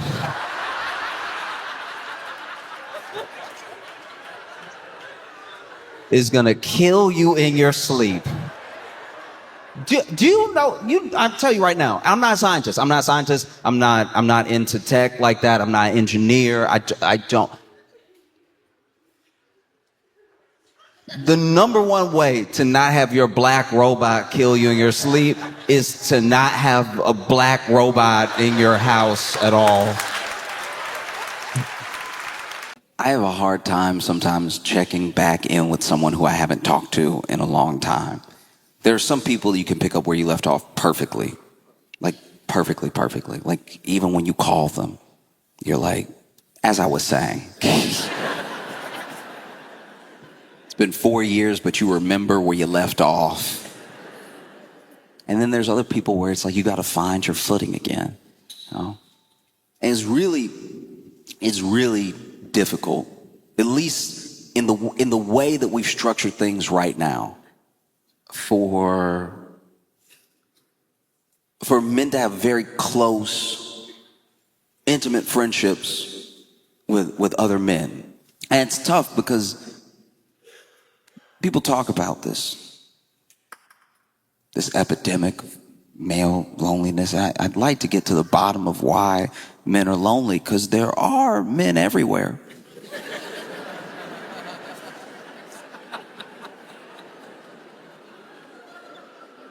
It's kind of crazy that there's millions of men and they're all lonely. It seems like they should meet the men that are also lonely. It's a lot of men to be lonely. Imagine 100 million people feel by themselves. Seems fixable. One would hope. But some of it is just like the way that men make friends. There are very few, especially you're talking about your intimate, your strong friendships. There's very few categories and very few ways to go down that road with another man. Is usually one of a few things. Your best friend as a man is usually one related to you, maybe. That's my brother. Didn't even need to make a friend. My parents made him for me. So we sort of rolled together since we were little because, you know, he was right there. So how you gonna not? That's like when people like hate their brothers, I'm like, oh, he must have put some work in then, because by default, y'all should have been at least chilling. And then there are men who become intense friends through a shared trauma, like a war buddy. Like you may not have even been compatible in the outside world, but you went through something that was so distinct to your experience that the only other person that gets it covers so much ground for you that now y'all can be best friends because you went through this thing together. And then the third way is kind of like the brother thing. You just known each other for a long time. I mean, we took civics class together, and that was that. I don't get out much. And even within your friendship, because this is the thing about real loneliness. You don't have to have no friends to be lonely. You can be lonely within the relationships that you have. It's about letting people in. And it's hard as guys for us to really let someone in because there's a thing that we're battling all the time. Some of it's social, some of it's like learned, it's conditioned. And then some of it is not knowing how to express the stuff that's inside. So you're in a really tense place as a guy sometimes. And any little thing can knock you off of a good track you have with a friend. Like a hug.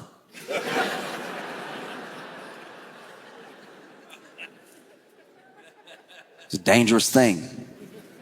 Hugging as a man. Going in too quick. Looking a little thirsty.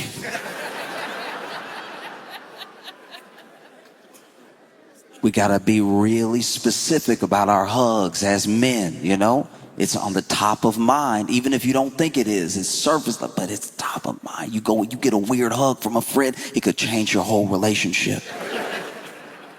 You know?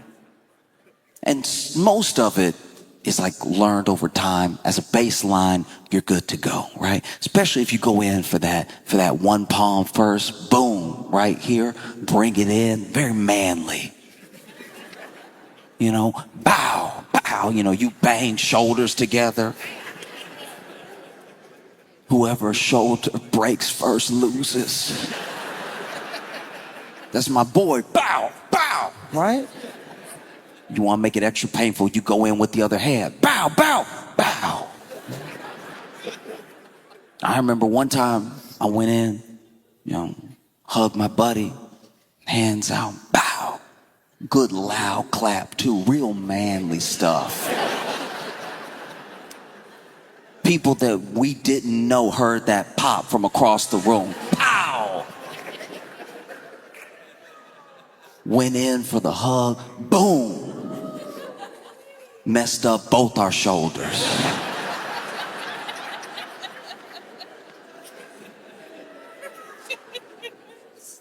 And if I'm being honest, it all went awry at the end because I don't know where his mind was at. But, you know, he went to, you know, close it off, last hand on the back. But for some reason, it was a little low, like...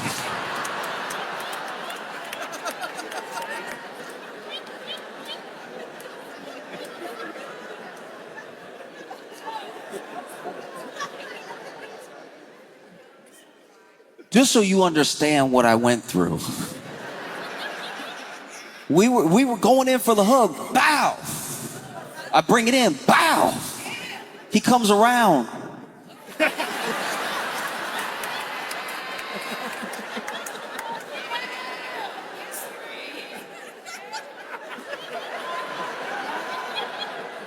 Mid-hug, I'm like, sir.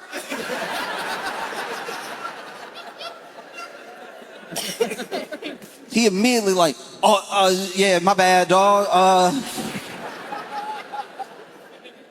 I didn't mean to, yeah, no, it was great, you know, wind.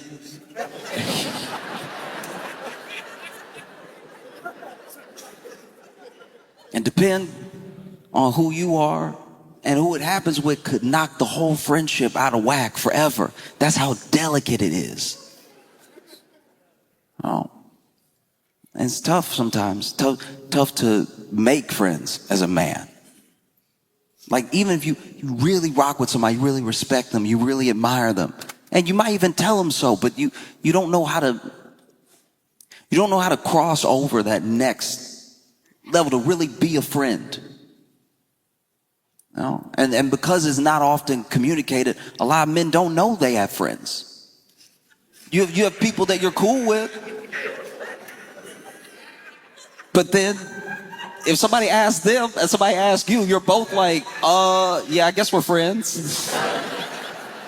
I mean, yeah, he cool. Like, what'd he say about me? Like, no, like, he cool. Like, I mean, like, I like Buddy. Like, he cool and everything. And I'm sure he think I'm cool. But, like, I think we're friends, but it's also cool if we not. Like, if we're not friends at all. Like, I don't care. We could be enemies for all I care. Like, let's get it.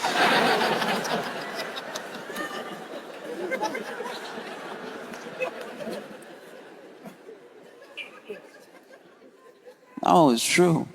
And then, sometimes you don't realize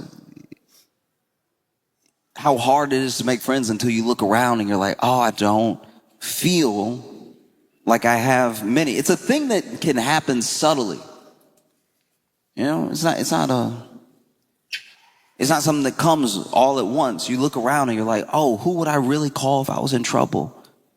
Maybe just a few people, maybe genuinely.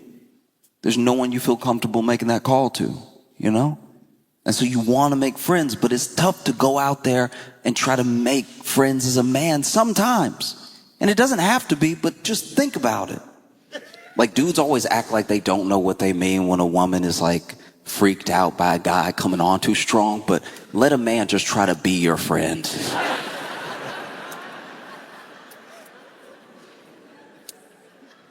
As a man, walk up to another man and be like, I like your jeans. See how it goes. I'm sure it'll be fantastic. You know what I mean? But that's my thing.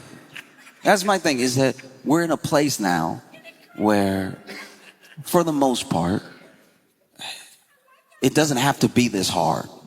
We have online friendships. We have friendships that we can make in person. There's no reason for people to feel lonely. And women try to help. They do. You ever had your girlfriend try to make you some friends? It's one of the most demoralizing.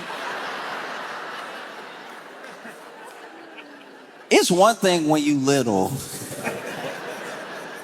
When you're like a little kid and you're weird. Like, I was weird and I was a little kid and my mom was like, let me get him some help. Let me find some other weirdos. They can be weird together. It becomes very different when you're like 30. And someone who has made the choice to love you slowly starts trying to set you up with just any other man, so you have someone to talk to besides her.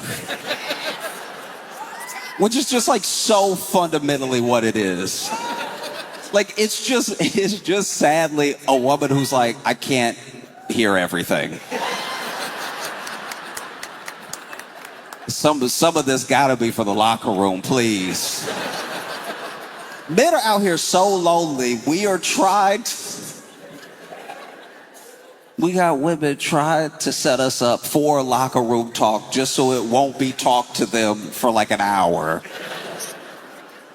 And getting set up on like a boyfriend play date is one of the saddest experiences, because as men, you both know why you there. You both sitting here now knowing why you here. And both y'all acted too good for each other. Like, both y'all sit here like, yeah, the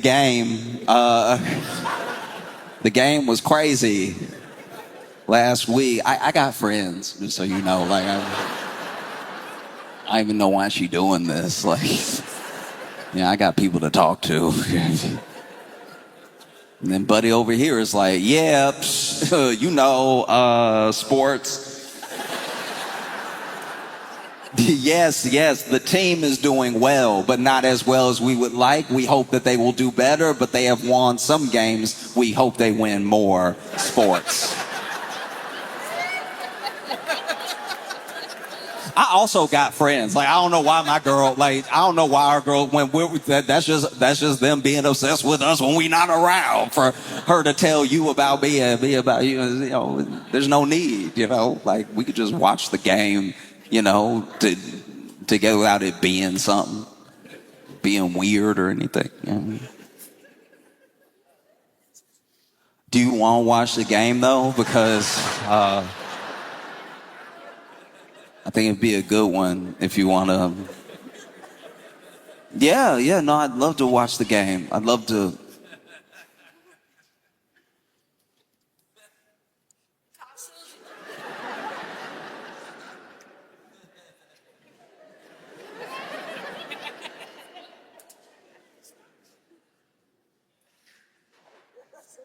This is nice, dog. This is nice.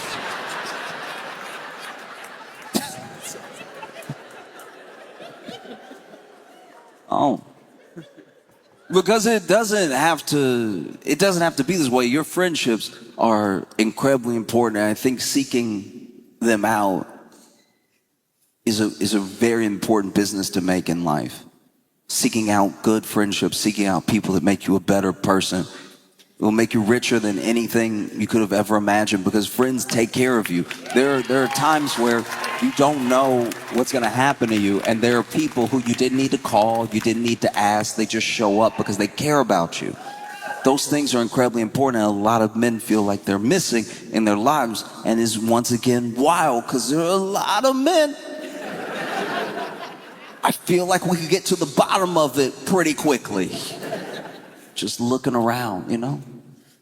Because a lot of what makes that loneliness is a cycle. It's a hamster wheel of somewhat our own making. You know, you're on this thing because you don't feel loved and you don't feel lovable. And when you don't feel loved and you don't feel lovable, you usually don't behave in a way that makes you more lovable to people. You usually don't open up. And so you're acting in a way that becomes more antisocial. It pushes more people away. So the people that you would have got just by happenstance, they get pushed away. And then there are actively people in your life that you try to be close to. You push them away as well. And then by the fact that you push so many people away, it reconfirms to you the thing that you told yourself about yourself. And so you just stay on that wheel. And it is simple to get off. It's not easy, but it's simple. You just step off of the wheel and you walk up to a guy that you respect and you say, I like your jeans. Like, it's cool. They're really cool. Like, you're like cool. And one of the reasons that is simple but not easy, one of the reasons it's scary to do, is because there seems to be such a lack of accepting that thing, of accepting that love, of accepting someone wanting to be there for you, take care of you and everything. It's very hard to get in. And look, once you're there, you're there. Once you're there, you know, I know a lot of loyal men, and you'll have a friend for life, but there's some walls, you know? Like, one thing that I've seen is a rabbit hole that I've fallen down that I enjoy very much is this trend of men calling to wish their friends good night.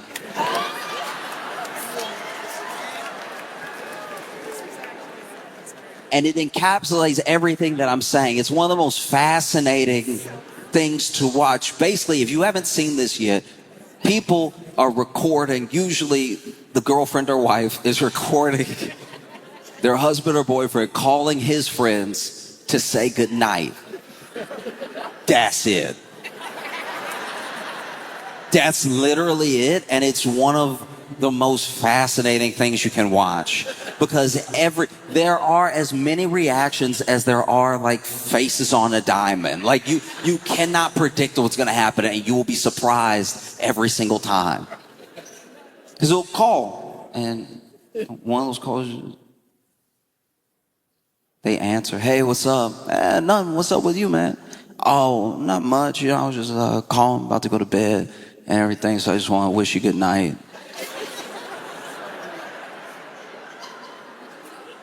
The first one I watched, I just want to call and wish you good night, you know, just have a good night. And the guy was like,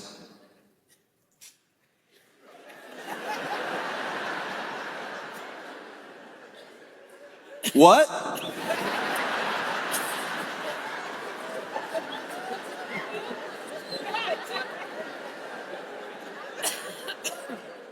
No, I was just saying, call and wish you good night. Like, you know, hope you have a good night too. Sleep tight, drink. Sweet dreams and everything. What?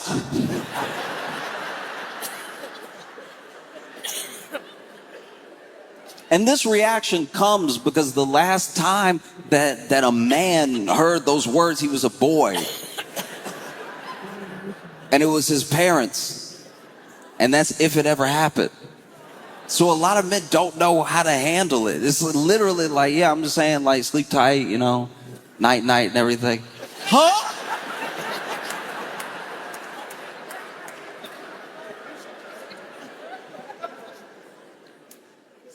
Not even kidding. In the call, what are you doing? Nothing. I'm just about to nod off and everything. So saying, you know, have a good night. You know, I'll see you when I see you. Like,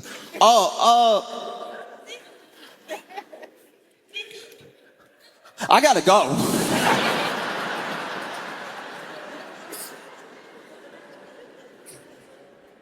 Oh. Another one of my favorites.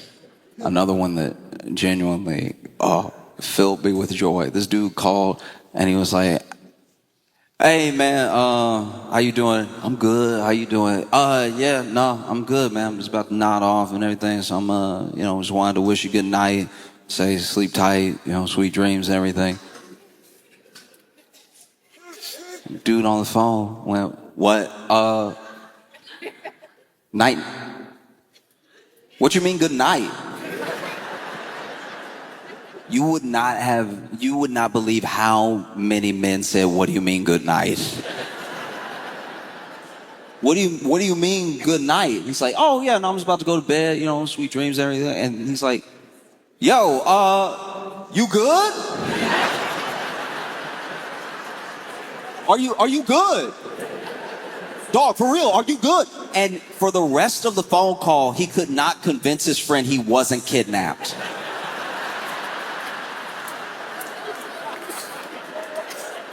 Like, "Yeah, dog, no, I'm good, I'm chilling. I'm just, you know, about to nod off. We haven't talked in a while, so I want to say night, night, wish you sweet dreams and everything." And he's like, oh, they got you?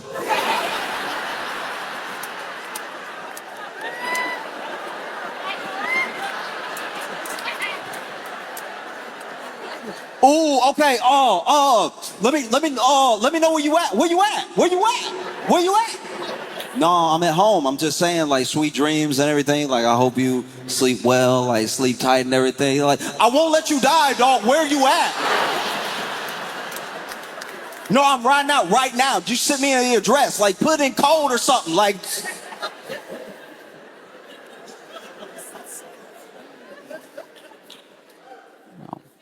Totally different call. Totally different call. This dude called. Wish this dude good night. He was like, "Hey, I just want to say good night, sleep dreams, hope you, you know, have a good night and everything." And the dude said, "Huh?" "Yeah, just good night. Hope you have a good night." Yo, what you mean good night?" "I'm just saying good, like, have a good night, like sleep well." He's like, yeah, whoa, why you calling me telling me that? Like, you call me like I'm like a side chick or something. What you doing?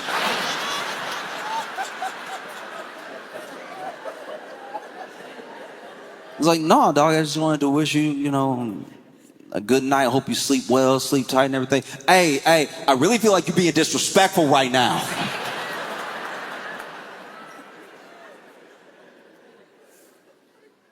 And one of the reasons I feel like this is such a phenomenon is because I'm not saying that women even do this all the time, but the way that women are friends with each other has a lot more of these little things in it. It's the little checkups.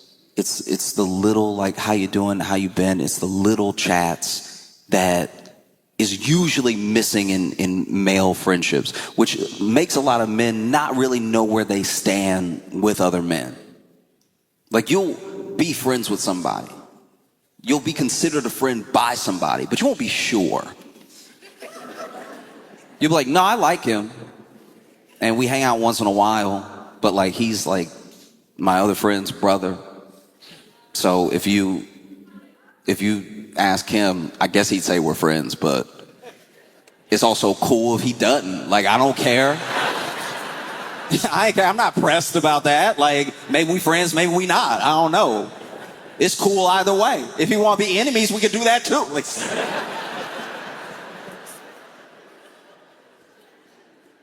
because that's the thing. It's just how we show love is very specific. Like, I've watched my girlfriend tell her girlfriends, love you, easily. Not another thought.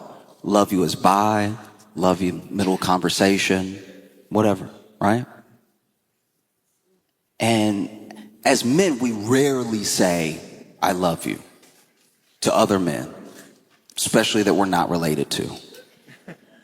And I think it's because to me, it's just a different style of love. Because a lot of men will not say, I love you to their other friends, to other men. They won't say, I love you. They say it in a different way, because what we value as men is the sort of like loyalty or ride or die level of commitment that we have to each other that stays unspoken. Sometimes you don't even know somebody has it for you until you're in trouble. So as men, we don't really say, I love you to each other like that. You know a man loves you when he says, dog, I'd die for you. Because we really just sort of keep it in life and death. Outside looking in, I'm not saying I know, I'm just saying from what I watch, it seems like women are very excited to give and receive love from each other. And as men, we're very excited to die. Oh, we would love to die together.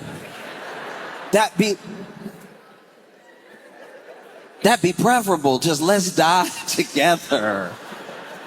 Yeah, no, we'll ride out right now, dog. Yo.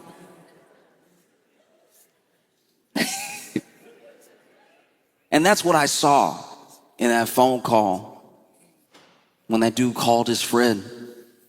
That dude loved him, convinced he was kidnapped. I was like, where you at? Let me know right now. Because so much of it is like about being hard, I suppose. Like, as a man, you want to be not just respect, you want to be admired, you want to be hard, and it seems like being hard is the way to get those two things. It was this dude called his buddy, said sweet dreams. He's like, what you mean sweet dreams? What you mean sweet dreams? No, I'm just saying sweet dreams. No, what you mean sweet dreams? I don't have sweet dreams. All right, it's nightmares every day around here. Nobody worried about some sweet dream. What you dreaming about? Shoot, I dream about work. Maybe my favorite one, we're talking like top. One of my favorite ones is this dude calls. Hey, what's up, dog? Oh, I'm good. What's up with you? Nothing. I just wanted to call, say good night, sleep tight. Don't let the bed bugs bite anything. Just wanted to wish you a good night, man. He was like, how you know I got bed bugs, dog? Like, I didn't tell anybody about that. What's wrong with you? Why you?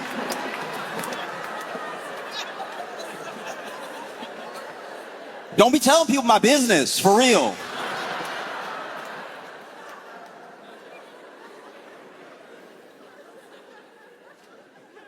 We're talking like top 2-3 videos of the trend. There was this one dude calls his buddy up, and he's already giggling because he knows how his friend's gonna react. Because that's the thing, is that it's so funny how weird people react, because you can tell from the way they pick up the phone that they're close. Who they chose to call for a reason. And half of them, when they pick up, they're being silly anyway,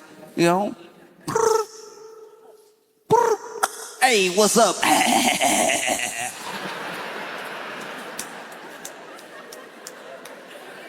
If that's how you answer, you can't freak out when someone says good night.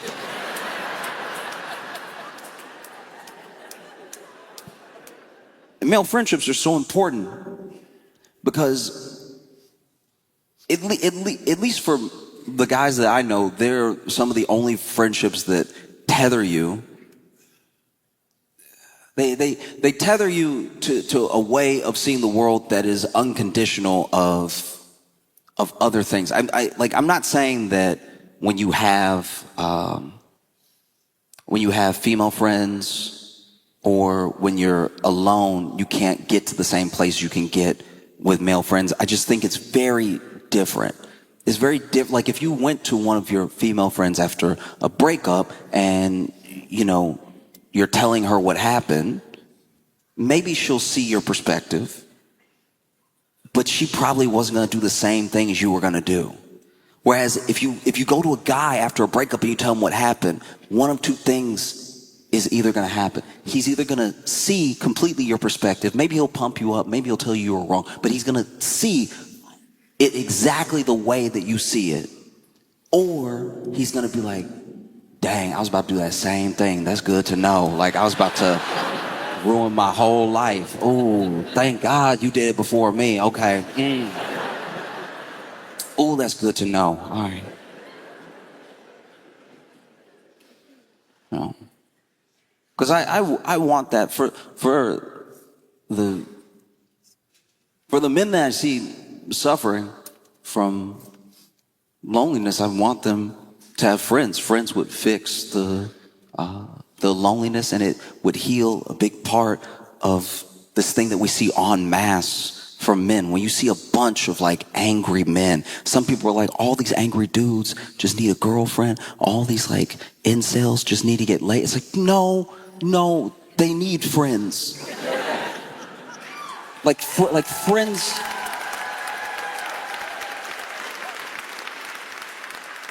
Friends would fix things way more than I think we realize, because sometimes those dudes get a girlfriend. I know it doesn't seem likely, but it's true. No, fundamentally, I'm being serious. It's true. Sometimes the most like weird, nasty posting incel will actually get a girlfriend.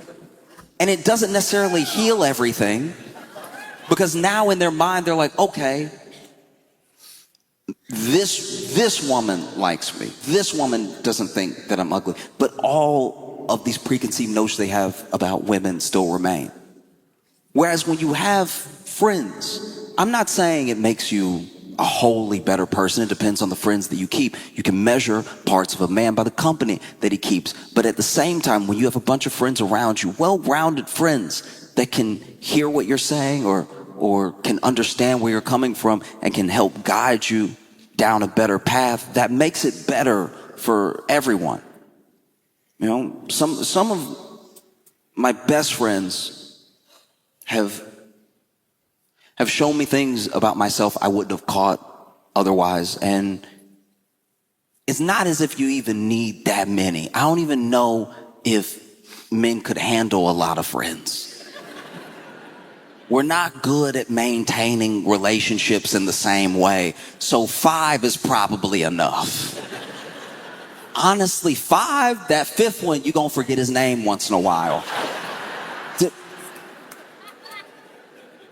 5 is a lot. A lot of men have one.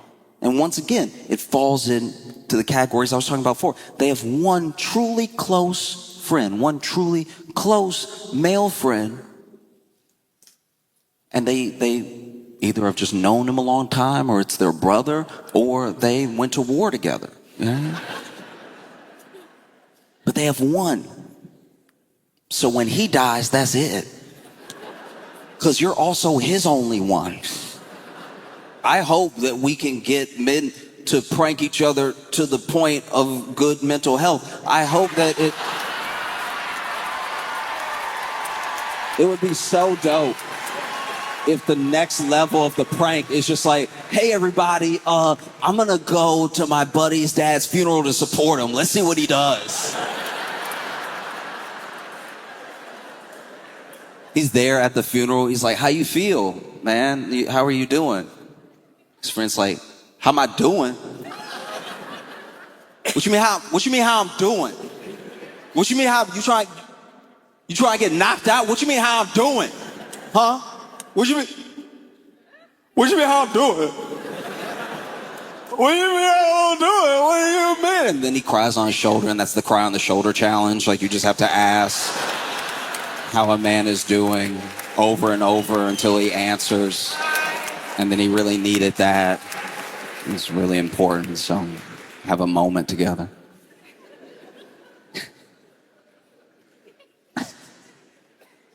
Just see dudes like, next trend, just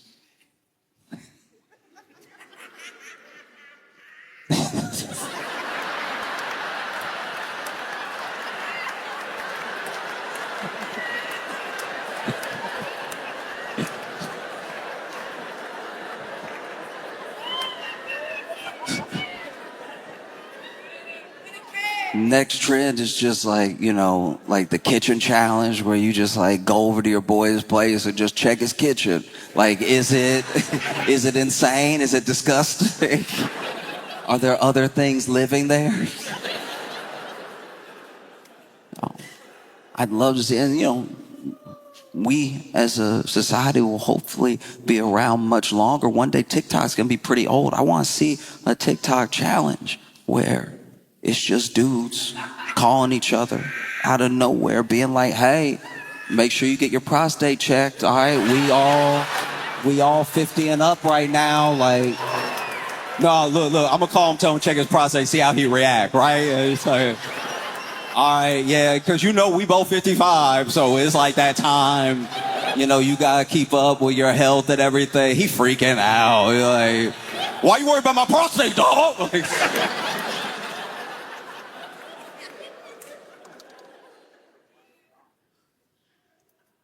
it's something I hope continues. Because I think it's nice. Out of all of like the TikTok trends and YouTube pranks, this is like one that I think is genuinely good. Because you'll see these compilations of them, and then every once in a while you'll get one. This dude called his friend. He was like, hey, how you doing? I'm good. How are you? I'm all right. I was just calling, wish you good night and everything. And his friend was like, what?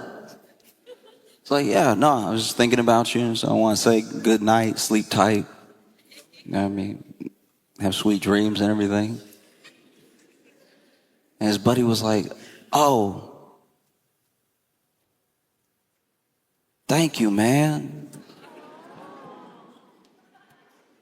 I appreciate you, man. You have sweet dreams too, dog. No, that's special.